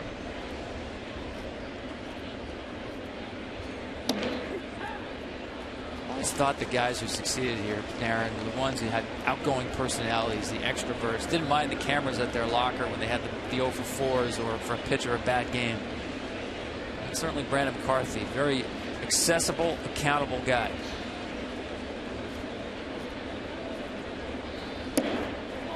One and one the count with that runner remaining at third, Omar Infante. McCarthy battled his way to the end of the season so hard last year.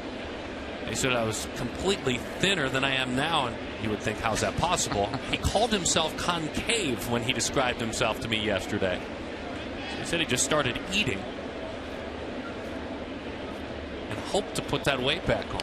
That one is rolled foul. Said an old friend of his who was in the business of training, not a baseball trainer by any sense, but someone into weightlifting and enough to build some strength back up, said, you want to work with me? Said, I'd love to. And it was some things he had never done in his life and been very specific to the things he had done. Let himself grow a little bit, and all of a sudden 1, 2, sometimes 3 miles an hour more on all of his pitches arrived this spring. And he's not concave anymore. Crowd looking for a strikeout. They'll take this one, though. And Brandon McCarthy continues his good work under the brightest of spotlights here in New York.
Also, Joe, with time in the major leagues, Casey Coleman comes on, and again, it's spot work. Danny Duffy expected to pitch deep into this game. He's done it a lot lately, but shoulder problems after one pitch have forced him out of this ball game. So Casey Coleman goes to work. Derek Jeter digs in. Like most arms coming out of that Kansas City bullpen, mid-90s fastball, really power guy fastball, slider primarily.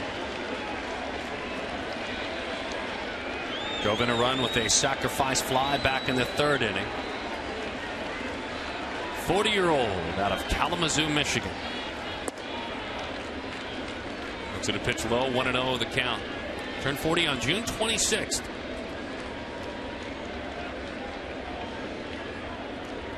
Charles earning his doctorate, Western Michigan University.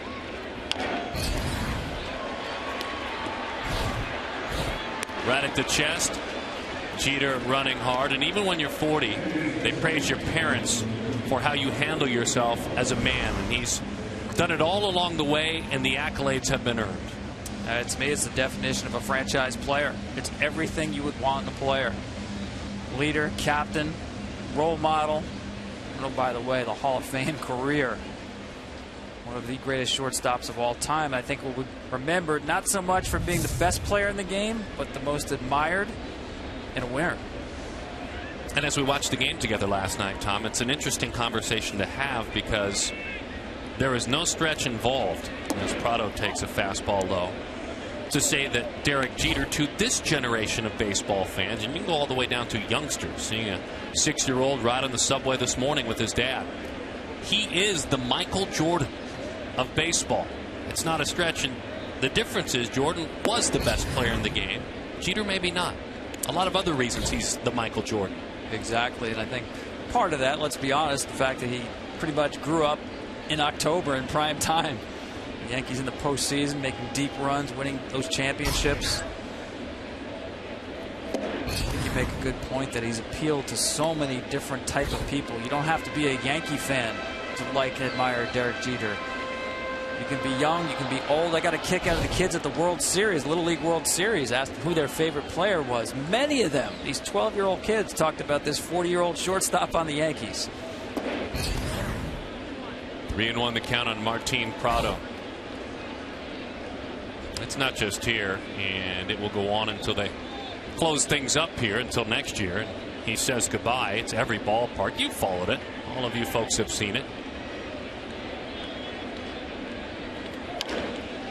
Down the line, Prado on the move.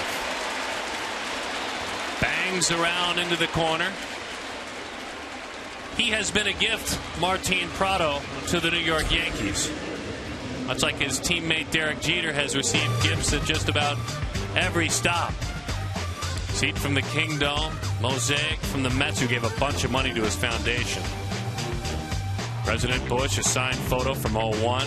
The paddleboard in Southern California, and of course the last second base ever used at the Metrodome. Many, many gifts, but I think Jeter's Turn 2 Foundation has been the biggest beneficiary. Derek could afford all those items that he was given. It was the thought behind that, but each team, big donations, including the Mets, the crosstown rival Mets, $22,222.22 to his foundation. And that's his greatest legacy of all, the fact that he's impacting the lives of so many young kids. And I'll tell you, Darren, what I was most impressed about Derek Jeter was he established that foundation before he was making millions of dollars in this game. He was a very young player. I want to say 21 years old. His idol growing up was Dave Winfield, who ran a foundation while he was with the Yankees. Derek said at a very early age on his own, I want to help kids. It's easy to do when you sign that $189 million contract. But early in your career, before the riches come in, he knew what was important. And that, to me, is his greatest legacy.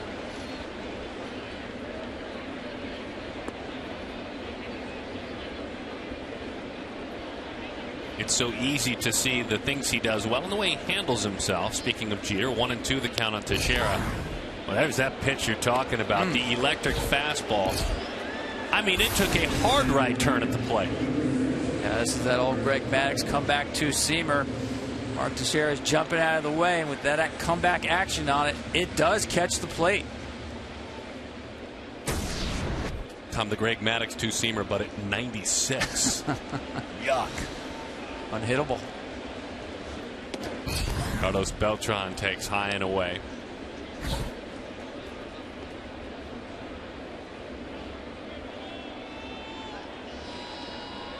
Four to 1, the Yankees lead it. Bottom half of inning number 5.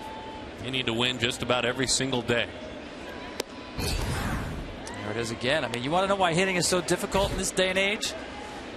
The Royals have about 3 or 4 arms better than this one out of their bullpen.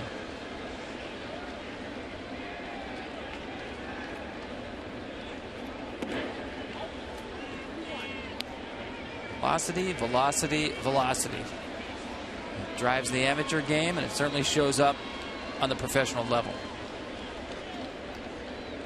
Passing the time, all hands on deck should they rally.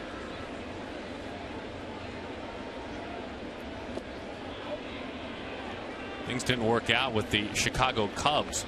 15th round pick, the Chicago Cubs. They cast him aside in April. The Royals certainly knew of him. All of baseball did. They gave him a chance, and credit to Coleman. Here he is. He's made the most of it. And Dave Island, the pitching coach, does a really good job with this staff. Into right center field, ranging, trying to run it down is Pegaro. He can't. The Yankees add another. Out over home plate, Prado, who's had a 3-hit afternoon, comes on down. Carlos Beltran, his first hit, his 49th RBI on the season. Yankees 5, Royals 1. That's a 4-seamer up in the zone, up, as you said, and away. Actually a 2-seamer trying to run it further away, but as you said, up in the zone, and he barrels this one up. Once again, Martin Prado with that bad leg doesn't have to worry about really busting it to score on that kind of a hit. He's done some running today. I guess that's a good problem to have. He's had to do it carefully. He was saying to the local media that he wanted to be 100% before he got back out there. If you've watched Martin Prado throughout his career, I find that hard to believe. He's not 100%. He's a guy that you have to tear the uniform off of. He's had a great reputation as a clubhouse leader everywhere he's gone. Certainly in Atlanta, where Chipper Jones called him the best teammate I've ever had. Doesn't have much more than that, folks. Got to protect that hamstring.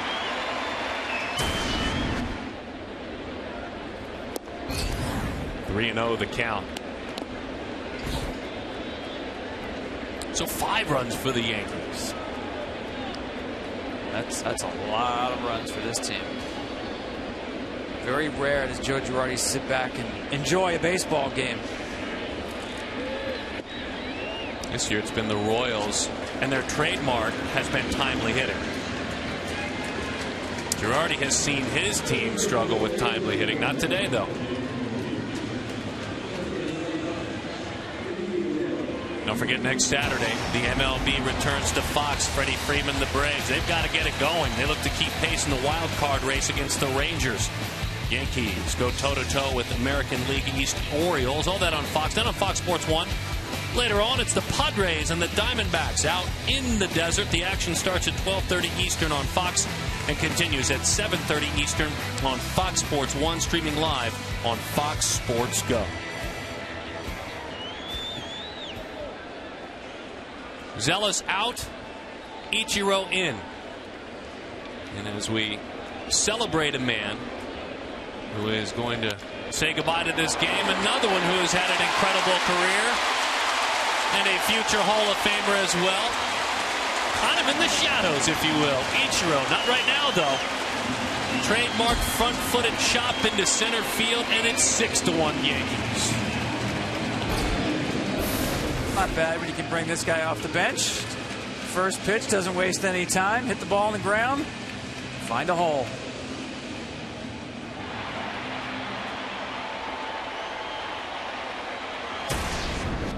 Headley went to third. 2,827 hits for Ichiro.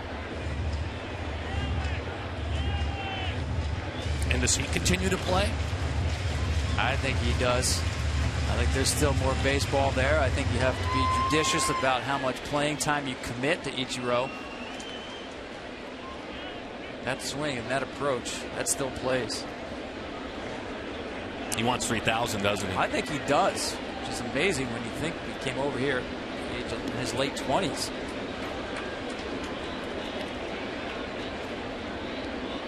$1,278 hits professionally in Japan for Oryx.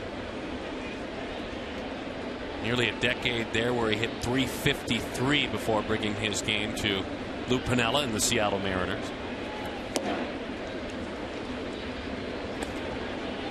Oh, and 1 to count on Brendan Ryan. And I mentioned Joe Girardi hasn't seen many of these games. The Yankees still have a ways to go, obviously. Have won only 11 games all year by 5 runs or more. Now, since the live ball era began almost 100 years ago, there's only been one other Yankees season with fewer, called blowout wins by more than 5 runs or more. It's back in 1990, a bad Yankee team that lost 95 games. They just don't have easy games. Ability really to put games away. The 3-run homers, the big rallies, they have been in short supply. I think it's the bullpen of Joe Girardi's has been able to keep this team afloat, waiting for the offense to come around. You saw that 5 for 9 in timely hits with runners in scoring position. 255 as a team in that situation this year. Ryan back to the box. But an inning in which we got to see Derek Jeter and Ichiro hit. That's always fun.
Ports is proud to collaborate with Stand Up to Cancer, a groundbreaking initiative created to accelerate innovative cancer research that gets new therapies to patients quicker and in order to save lives, and do it now. For more information, visit foxsportsupports.com.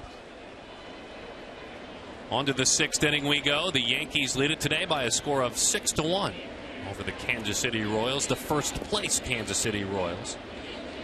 Playing meaningful games, playing in first place for the first time this late in the season since they won it all back in 1985. And I guess even though it's a 6-1 score, Tom, we watch a little bit more closely Brandon McCarthy now as he works his way through the order the 3rd time. Yeah, and you would think, okay, he's got a lead, he can be more aggressive. Hard to be more aggressive than his normal mode. always around the plate. We talked about this at the top since he got here. He's throwing 70% strikes. Works quickly, attacks the zone. League average 63%. That's how high above he is his average colleague in the major leagues. And he's done a lot of that. Let's check in with Ryan Field. It's time for a game break.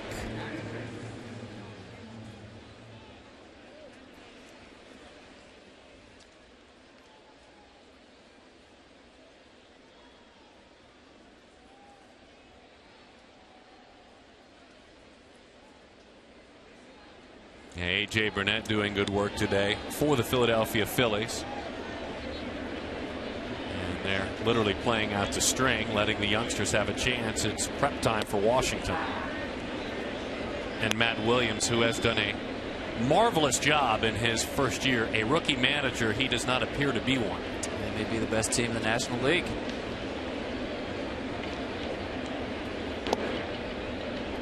You think of the Royals and how they... And you have to give credit to McCarthy. Been a little bit flat today. Yeah, that's what I like about Perez, though. Look at the barrel of his bat when we get a shot of it. I mean, this thing has some wear and tear on it. Reminds me of the helmet of a nose tackle in the NFL. Hard contact. See him fly out to center field again. There it is. And I asked him about that. I said, how long have you been using that bat? And he said, well, a little more than 3 weeks. That's a long time. And he was using it in batting practice as well. And if you could see it really up close, you can see that there are places where you can see the indentation of the seams of the baseball. Of course, you see some of the ink off the baseball. I mean, that thing looked like it's from Cooperstown. He took it out of the vault. That's had a lot of use on it. It's a lot of hits. And timely hits the last week or so. I'll never forget in the 1998 great home run chase with Mark McGwire and Sammy Sosa. I remember looking at Mark McGwire's bat up close, and you talk about indentations. I mean, they were almost dents from the seams in that bat on the barrel of the bat. Of course, I don't think I've ever seen anybody hit a ball harder and farther consistently than Mark McGwire. But seeing that bat up close was shocking to me, that you could dent wood as much as he did. Eric Hosmer on the ground behind the second base bag. On a backhand, Martin Prado makes the play. Not a whole bunch of concern the third time through the order. Give him some runs. He'll fire strikes.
Coach Jim Schlossnagle with TCU Yeah, that's right, TCU. He was drafted this year.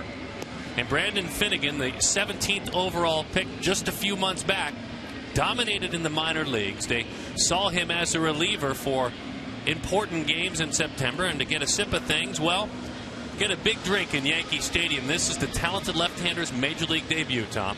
Wow. And you can see that he really pitches almost a little crossfire delivery where he can be extremely tough on left-handers, which he really ate up in the minor leagues, but he profiles as a starting pitcher. Good way to get your feet wet. Yankee Stadium, September, pennant race. That heart's beating a little bit harder right about now.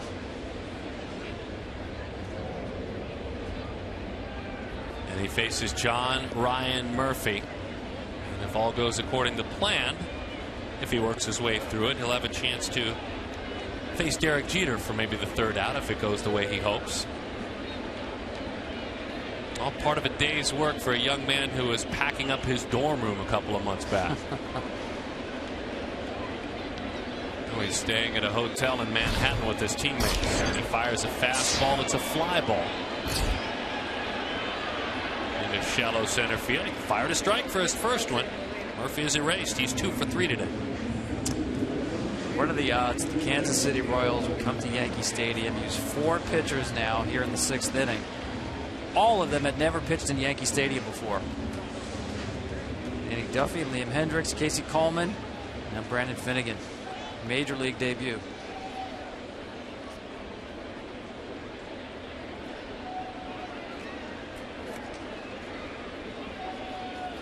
Head coach looking on. That's Schlossnagel. He's watching from somewhere. Now manager Ned Yost looking on from the dugout. Well, a couple of strikes as he faces Jacoby Ellsbury. It's a tough at bat for Ellsbury, a guy you really don't have much, if any, information on, never seen before. He's coming at you at a very difficult angle with very good stuff to solve him in a hurry. And there's that breaking ball. It was just wipe out breaking ball. Starts at the left-hander's head, drops into the zone. Pitchers galore at the top of the draft boards this year. Talented high school pitchers, collegiate pitchers like Carlos Rodon out of North Carolina State, went 3rd to the White Sox. There's talk that he might make his way to the big leagues for September. 1-2 the count. So it's tough for hitters, and there's more coming to pitchers. Absolutely. Anybody will tell you, any scouting director, the amateur market's full of high velocity pitchers. We'll do it again. A ball and 2 strikes, 1 away. The number 1 pick overall, a talented prepster out of San Diego, Brady Aiken, out of Cathedral Catholic High School, unable to come to an agreement. The Astros had some concerns about his elbow, so he doesn't get a chance, at least now, to make a journey like Finnegan's made and face a Derek Jeter to start things. That was a tough break for Aiken. Out front, changed up on him. My goodness, pitching like he's been here a long time. You see the quality of the stuff. The changeup he wanted away, but his arm speed is so good, even though it's over the plate. Ellsbury way out in front. You can tell by the one-hand finish he had committed early. Tried to hold on. Seen the whole arsenal here. Mid-90s fastball, a really deep breaking curveball. Now the changeup. That's why he's a starting pitcher, not just a specialty reliever. And now this moment for Finnegan. Derek drove in a run back in the 3rd inning with a sacrifice fly.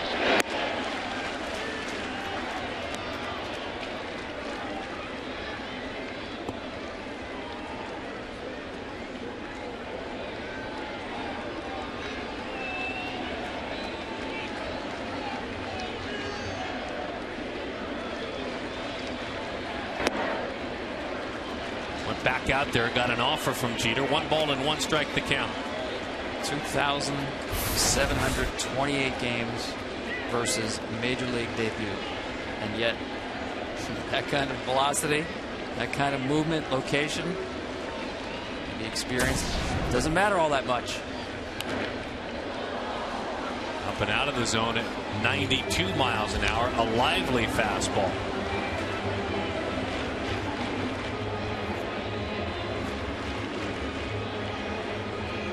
Derek saw the breaking ball and the changeup and said, I'm not sticking around to see that. Swinging at anything hard.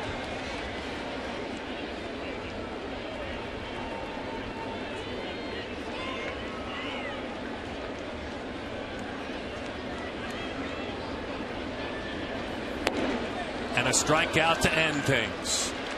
Soon to be in Cooperstown, Derek Jeter. Soon to have those butterflies go away. Welcome to the big leagues, Mr. Finnegan.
He acted like he had been here before until a moment jumped up. Yeah, it's Joe Cool right here. Yeah, I expect to do that. Yeah, that's good. Wait a second. You just struck out Jacoby Ellsbury and Derek Jeter in your Major League debut at Yankee Stadium.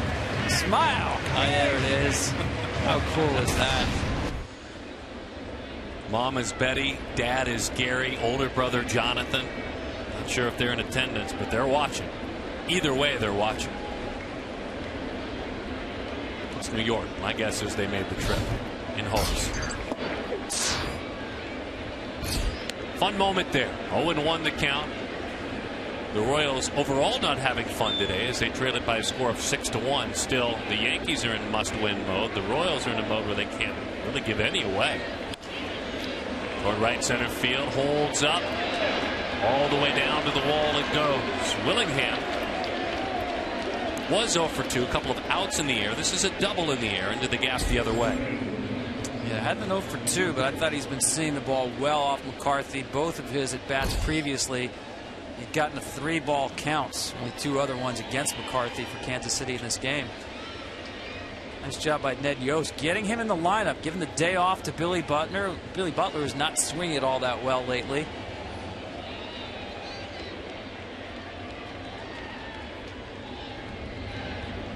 Trying to chip away.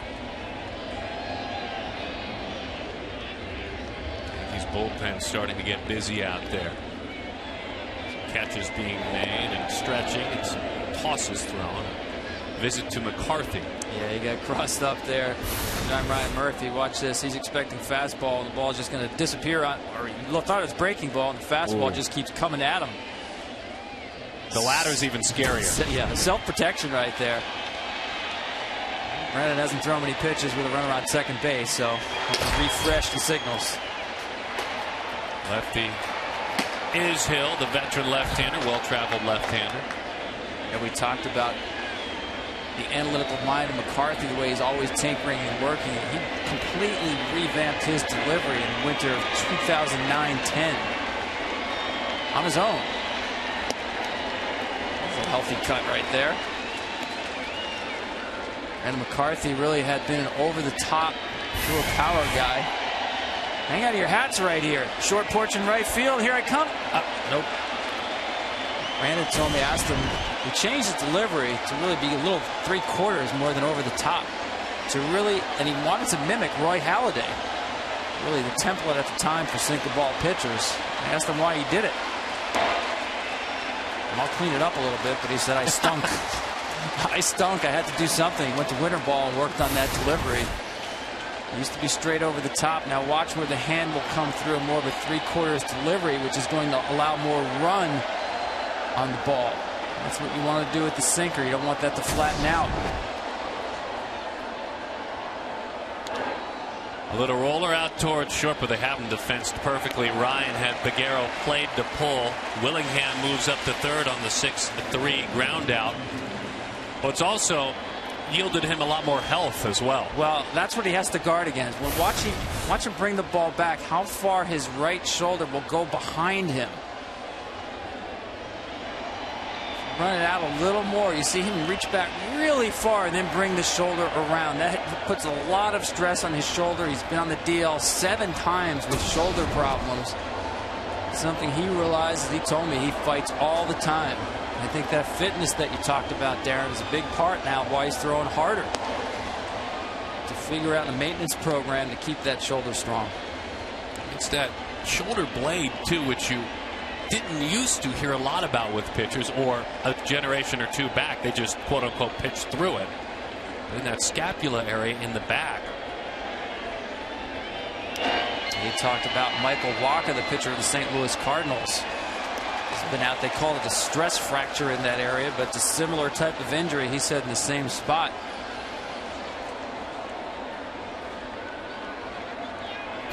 When healthy, there have been good runs for him. He's in one now. 25 starts for Oakland in 2011, had a 3.32. 18 starts in 12, had a 3.24. That's that cut fastball running in. Pitch that he has broken back out here in New York, as Tom spoke of earlier. 2-1 the count to Mike Moustakas. Singleton scored back in the third inning, rounded out to short in the fifth.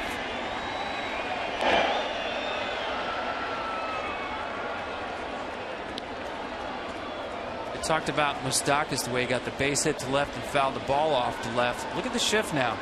Not quite as severe. Before you would have seen 3 infielders on the right side against Moustakas. Now just 2, more shade than shift.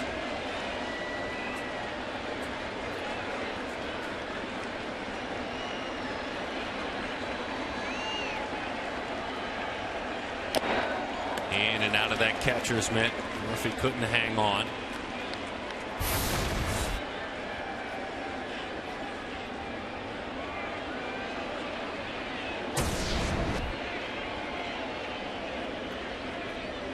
Legendary power. As a prepster, as a high school player in Southern California for Moustakas at Chatsworth High School.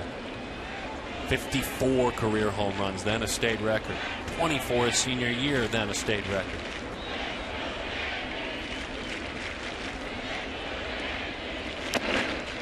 Again, another break. But he's been searching for a light switch in the dark on occasion. And pretty regularly of late here in the major leagues. And just yet to blossom. To me, hitters like that, when they show power early, you know it's there. And sometimes it comes around late. You have a guy like Chris Davis, Jose Bautista. I'm not saying this guy's going to get into that category, but I wouldn't give up on him. Well, doesn't his defense make that a little bit easier? Much easier to live with, especially the premium this Kansas City team puts on defense, but baseball in general these days. Back in 07, David Price was taken first out of Vanderbilt. Moustakas next. He signed 11 minutes before the midnight deadline. The deadline then back on August the 15th. putting a nice at bat on it. Yeah, that was a really tough breaking ball. You mentioned the cutter earlier. It seems like the go-to pitch today for Brandon has been that curveball. This is a back foot job. It keeps driving down and in. Nice job to get to another pitch by Moustakas.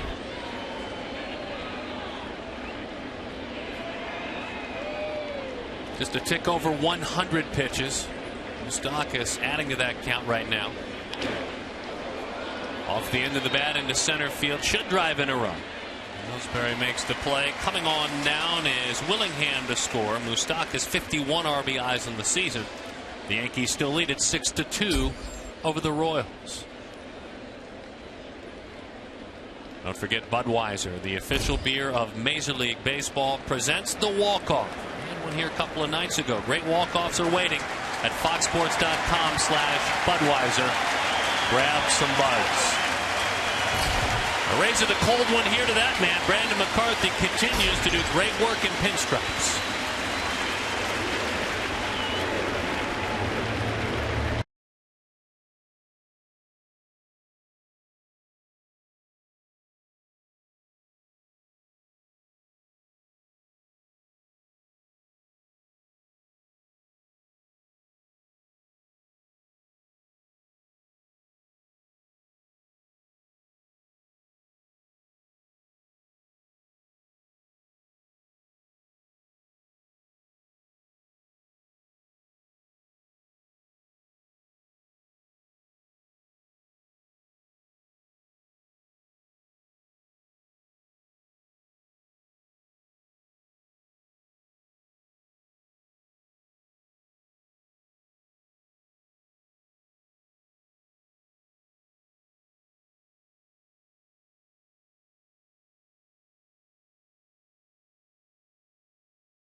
Six and 2/3 innings. Brandon McCarthy, 105 effective pitches. Maybe a few he'd tell you missed.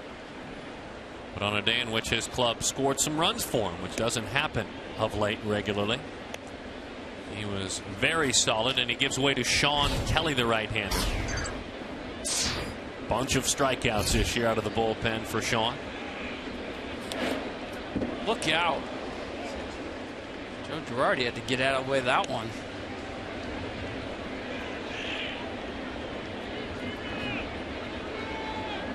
To the helmet wreck. It'll be on someone's mantle in a moment when they take it home, because it's a souvenir now. That's the kind of stuff he has right there. Joe started ducking behind the fence over there. You don't expect the ball to come over there. 61 strikeouts and 45 1/3, an ERA of close to 4.5 for Sean Kelly. Power slider is just nasty on right-handed hitters. And he buries a fastball in. Cleans things up very nicely. McCarthy handed it to Kelly. The Yankees lead at 6-2 over the Royals.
Stadium.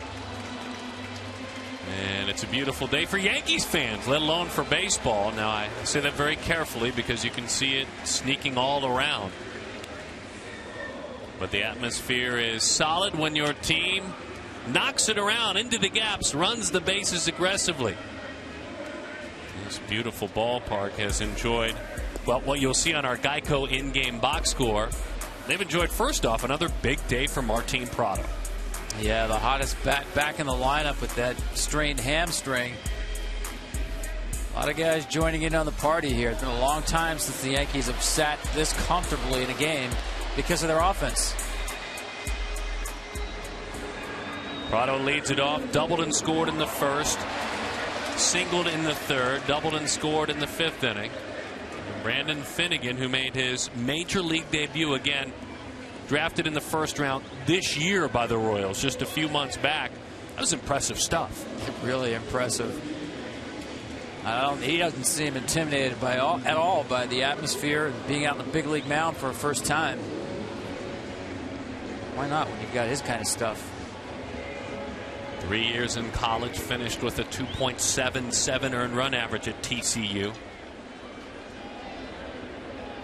Made 43 starts of his 56 appearances, and as you said, that's his long-term future.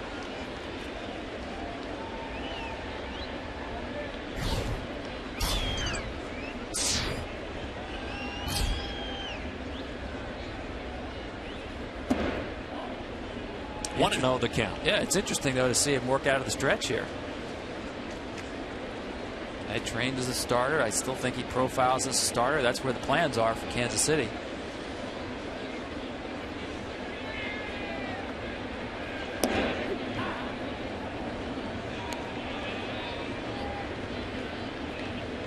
Prado in his last 16 games, and as Tom mentioned, he did miss a few, hitting close to 400.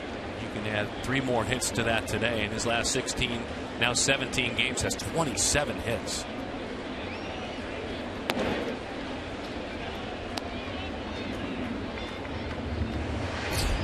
Oh my.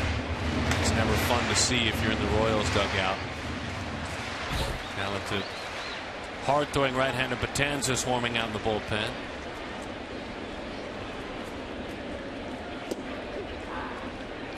Otherwise known as the strikeout machine. And Joe Girardi has said when he gets Betances up in the bullpen, he will be in the game. They do not like to get him up and actually don't do it, where he then sits down and does not get into the game. That's throwing with a purpose. Good changeup. He's shown a couple of good ones. Nice take by Prado. Betances has just simplified things this year, according to his manager, and the Yankees have benefited. Simplified just about everything. Simplified the delivery. Simplified the number of pitches he throws. Just breaking ball fastball now.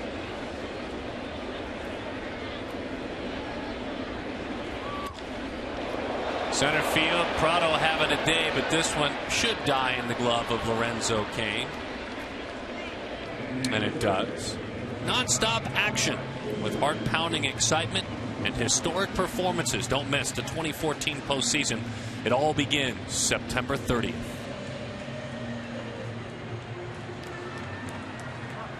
Ned Yost hopes his squad is there. He's never managed. He's coached in plenty of postseason games under Bobby Cox. He's never managed one. He's looking forward to it as much as Royals fans, on a personal basis. Royals fans right now on the edge of their seats. I don't just mean today. I mean every day. I take nothing for granted. We've waited this long. 1985, the last time they've been in the postseason. About this list, you talk about waiting a long time to get into the postseason. You're talking about a guy in the wild card era with more spots available.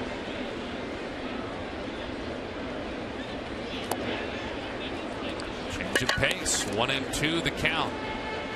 I know you guys talked quite a while about his evolution as a manager. We talked about that yesterday. Yeah, I think he just has the right kind of hand on this group of guys. And I think earlier on in his career, and we talked about this, he's probably a little more quick to anger, less patient. And he said definitely the more experience you have, and even if it takes a second job, the better you are as a manager. I'm totally on board with him. I look at a lot of the managers who won the World Series recently have been much better the second time, the second job around, whether it's John Farrell, going back to Charlie Manuel, Joe Torre, Terry Francona, the list goes on and on.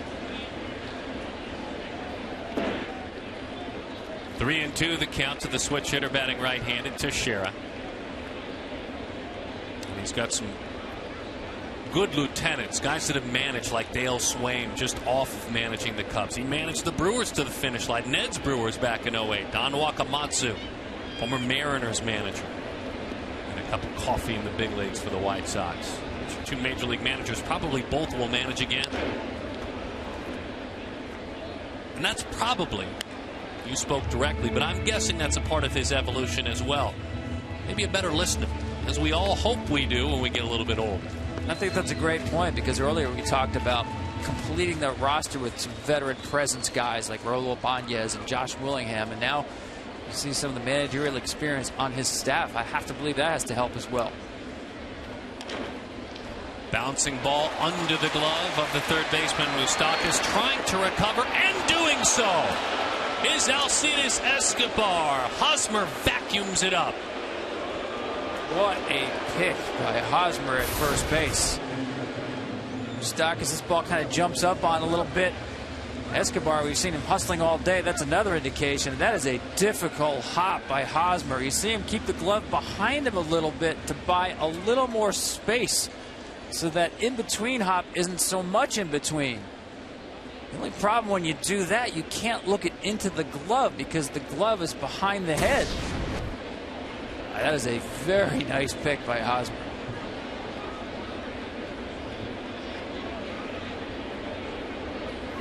Beltran, the switch hitter, bats right-handed against the gifted young left-hander.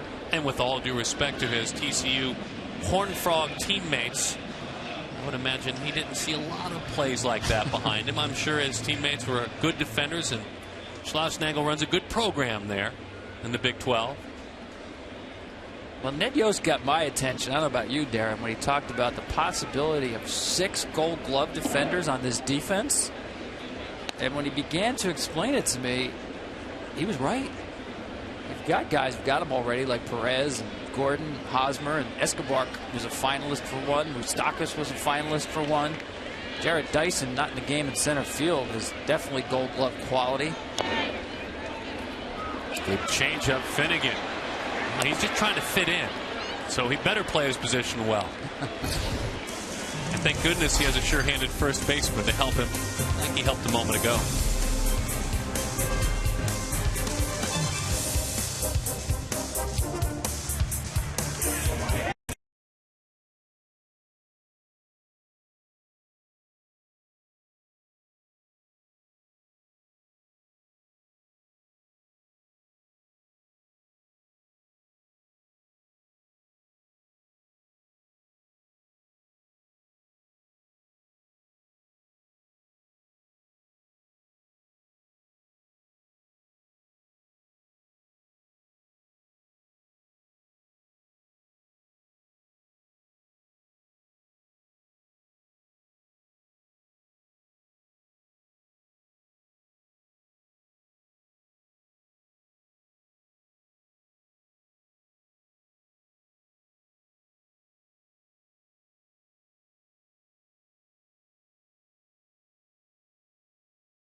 Yankee Stadium, and it's time now for the play of the day, brought to you by Burger King. For a squad that has been seeking extra base hits all over the place, this thing's really got things cranked up, Tom. A good hustle triple by Ellsbury. Yeah, you called it hustle triple by Jacoby Ellsbury. A lot of energy and production from this guy all year long. Big play in the game to get the Yankees on. He's done a nice job defensively. He has had a good day at the ball yard today, Jacoby Ellsbury. Well, you want to see some strikeouts and wicked stuff. Dellin Betances, 82 innings, 124 strikeouts on the year in 62 appearances. Doesn't walk many as well. A walk and hit per inning pitch combination, a whip of about a quarter, 0.76. To me, he gets more called strikes on the breaking ball in the middle of the plate than anybody I can remember in a long time. That one gets over the outside just a bit, but 0-1 the count to Lorenzo Cain. What that tells me is people just don't pick up the breaking ball. You have to protect against the high 90s fastball like that. His Yankees lead it 6-2 over the Kansas City Royals, the first place Kansas City Royals. Normally we talk about, as we saw with McCarthy, those wipeout breaking balls with 2 strikes move out of the zone. He can do that, but he can also get you in the zone. Just got a piece of it. Pretty big swing for a no-ball 2-strike count. Born in Washington Heights, the pride of Brooklyn, Grand Street High School, Dellin Betances. Yankees picked him with their 8th round pick in 06. My goodness. Down goes Cain. Betances, who pulls the finger up on that index finger to throw this pitch. Yeah, that spike curve again. It's in the zone for a long time, but the arm speed and just the tilt on that ball, almost unhittable.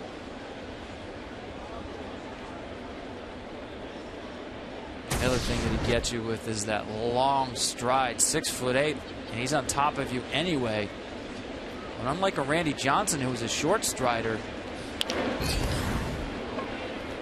Interesting what happened there, isn't it? Infante knows what this young right-hander has. He swung at the first straight when he saw. I don't blame him. You don't want to see that.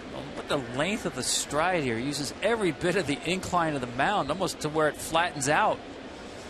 I said Randy Johnson, a little bit taller at 6'10", but had a shorter stride.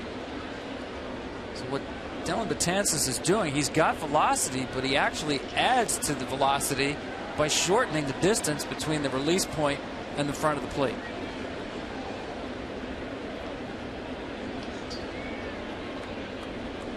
Alex Gordon, 0-1 the count. And what you define, Tom, hitters will tell you that grab a back in the box, it is no optical illusion. It is on you quicker when a pitcher does take that extra foot or so.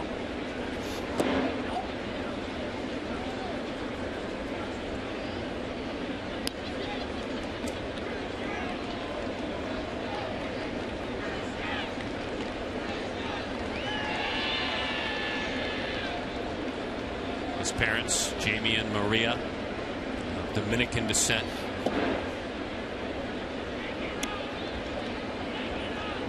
His dad's sport was the fight game. Dellin's dad was a boxer.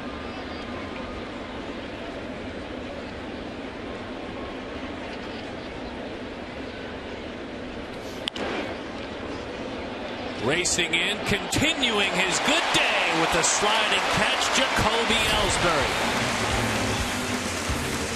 Well, his triple kind of started the engine of the Yankees offense. He's looking to take him to the finish line with a play like that.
For the McDonald's winning ingredients game summary, we lost Danny Duffy, and the Royals did for at least this contest with some left shoulder soreness. He threw one pitch to start the game, and you held your breath as he walked off the mound as he had battled back from Tommy John surgery a year ago. Alex Gordon pitched in where he could, but the newest Yankees, if you will, the guys that played a majority of the season in the National League West, Brandon McCarthy and Martin Prado, were the big contributors again today.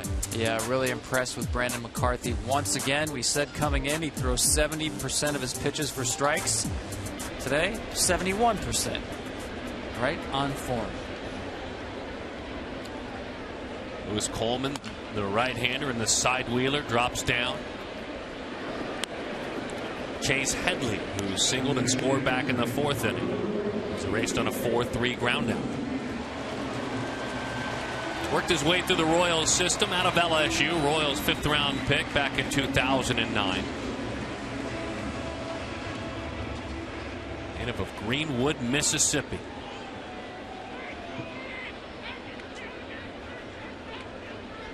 Ichiro singled back in the 5th inning, plated a run.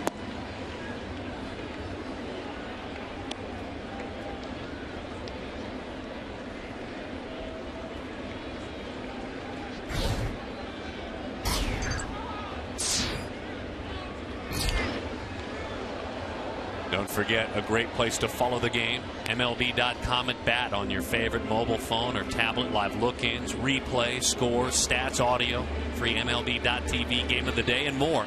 Download on the App Store or visit MLB.com today. It's a must-have. All right, so Ichiro plays on, Tom, as you said, somewhere next year, but probably not here. Probably not. Be surprised. You never know. He enjoys playing here. Nearly got him. Infante as it went off the glove of Coleman.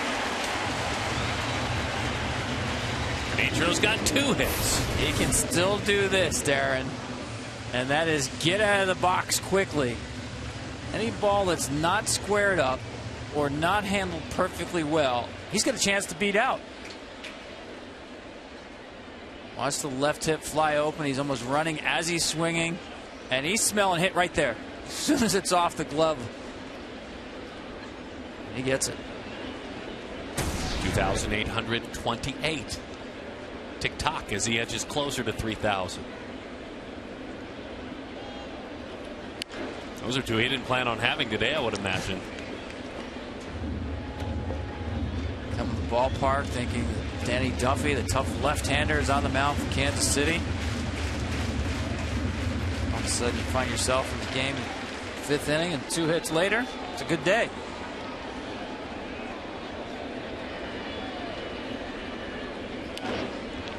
Brendan Ryan lifts a breaking ball to left field. Alex Gordon camps under for the second out of the inning. And you see Ichiro take advantage of that 1 or 2 steps out of the box. That slap style hitting that we have gotten used to seeing for more than a decade in the major leagues. He was originally and naturally a right-handed hitter. At a young age, his dad, Nobuyuki, said, let's take advantage of that speed and get you closer to first base. Tip of the cap to Pops there. Worked out pretty well.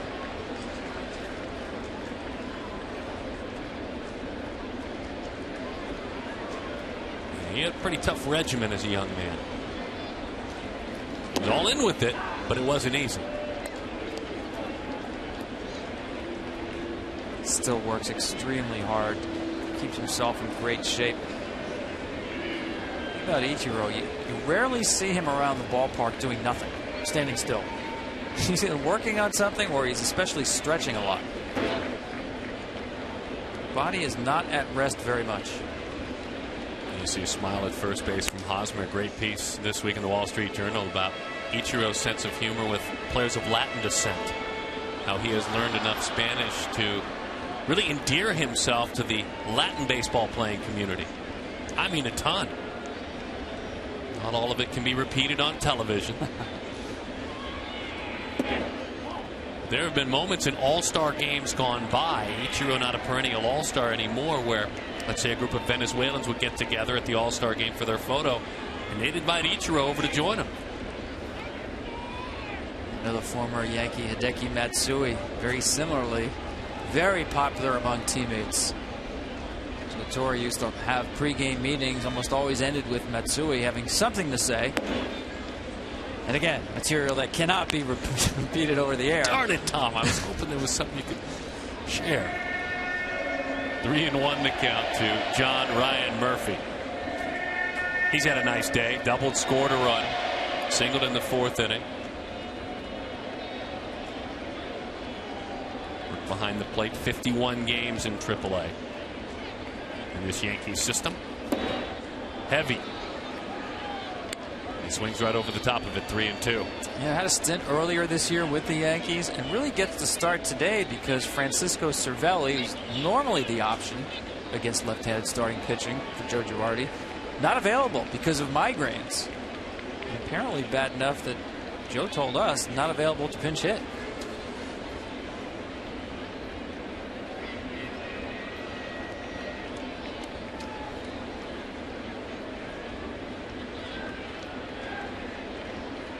Ichiro will be gone from first.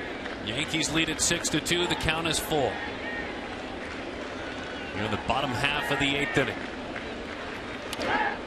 On the ground, another chance for the sure-handed Moustakas to his teammate Eric Hosmer on a cross. 3 more outs for the Yankees, and they hope to get on a roll.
Sports 1. College football comes around the corner. BYU Cougars heading to Austin to take on the Texas Longhorns. Later tonight, it's Texas Tech, it's UTEP. Look, it's college football coming up right here on Fox Sports 1. Also streaming live on your favorite tablet, on Fox Sports Go, or your favorite smartphone. David Robertson.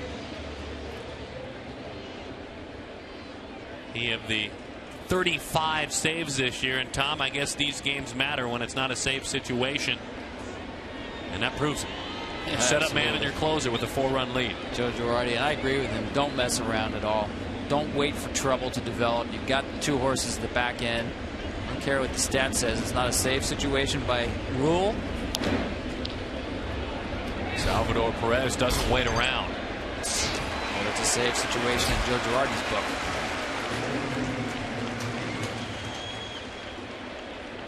Hey, don't forget, tune in tomorrow on our regional channels for the final game of this series and special coverage of the Yankees pregame ceremony honoring Derek Jeter. Coverage starts at 11 a.m. Central on Fox Sports Kansas City and noon Eastern on the Yes Network, Yankees fans.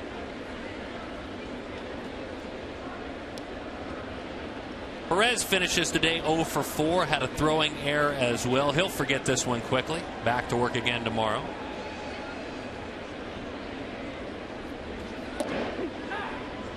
Paints the outside. Strikeouts have been a regular thing lately for Robertson. His last 44 times out, 74 strikeouts. About 15 strikeouts per 9 innings. You see him a lot, Tom. Why is that? Why have those numbers spiked even higher? Well, he's got a great natural cutter.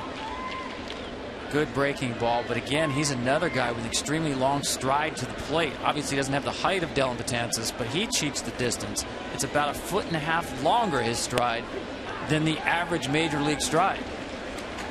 And that's why you see 92 there. Really, to a hitter, looks like 94 with cut.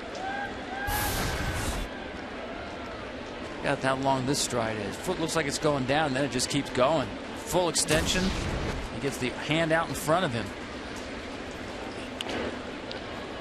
Couple of hops out to Martin Prado. 1 out away for these New York Yankees.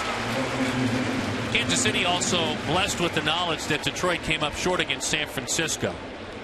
So even if Kansas City shouldn't put together a 2-out rally, they still will hold on to a lead of 2 games on top of the Detroit Tigers. Well, to me, it's kind of a throwaway game for Kansas City. When you see a young pitcher like Danny Duffy with his kind of stuff throw 1 pitch and have to come out of the game with a shoulder injury, yeah, that just knocks you right off the tracks, and it was tough to ever get back on.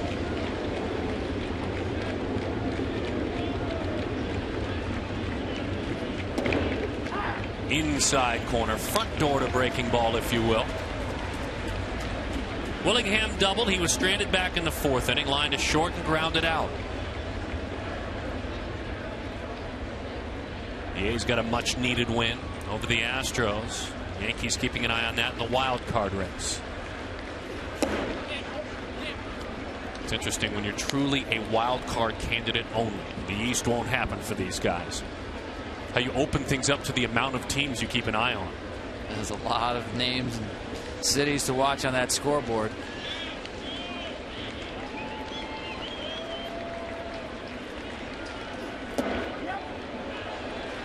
Hammer bender. He went right over the top of it. 1-2 the count.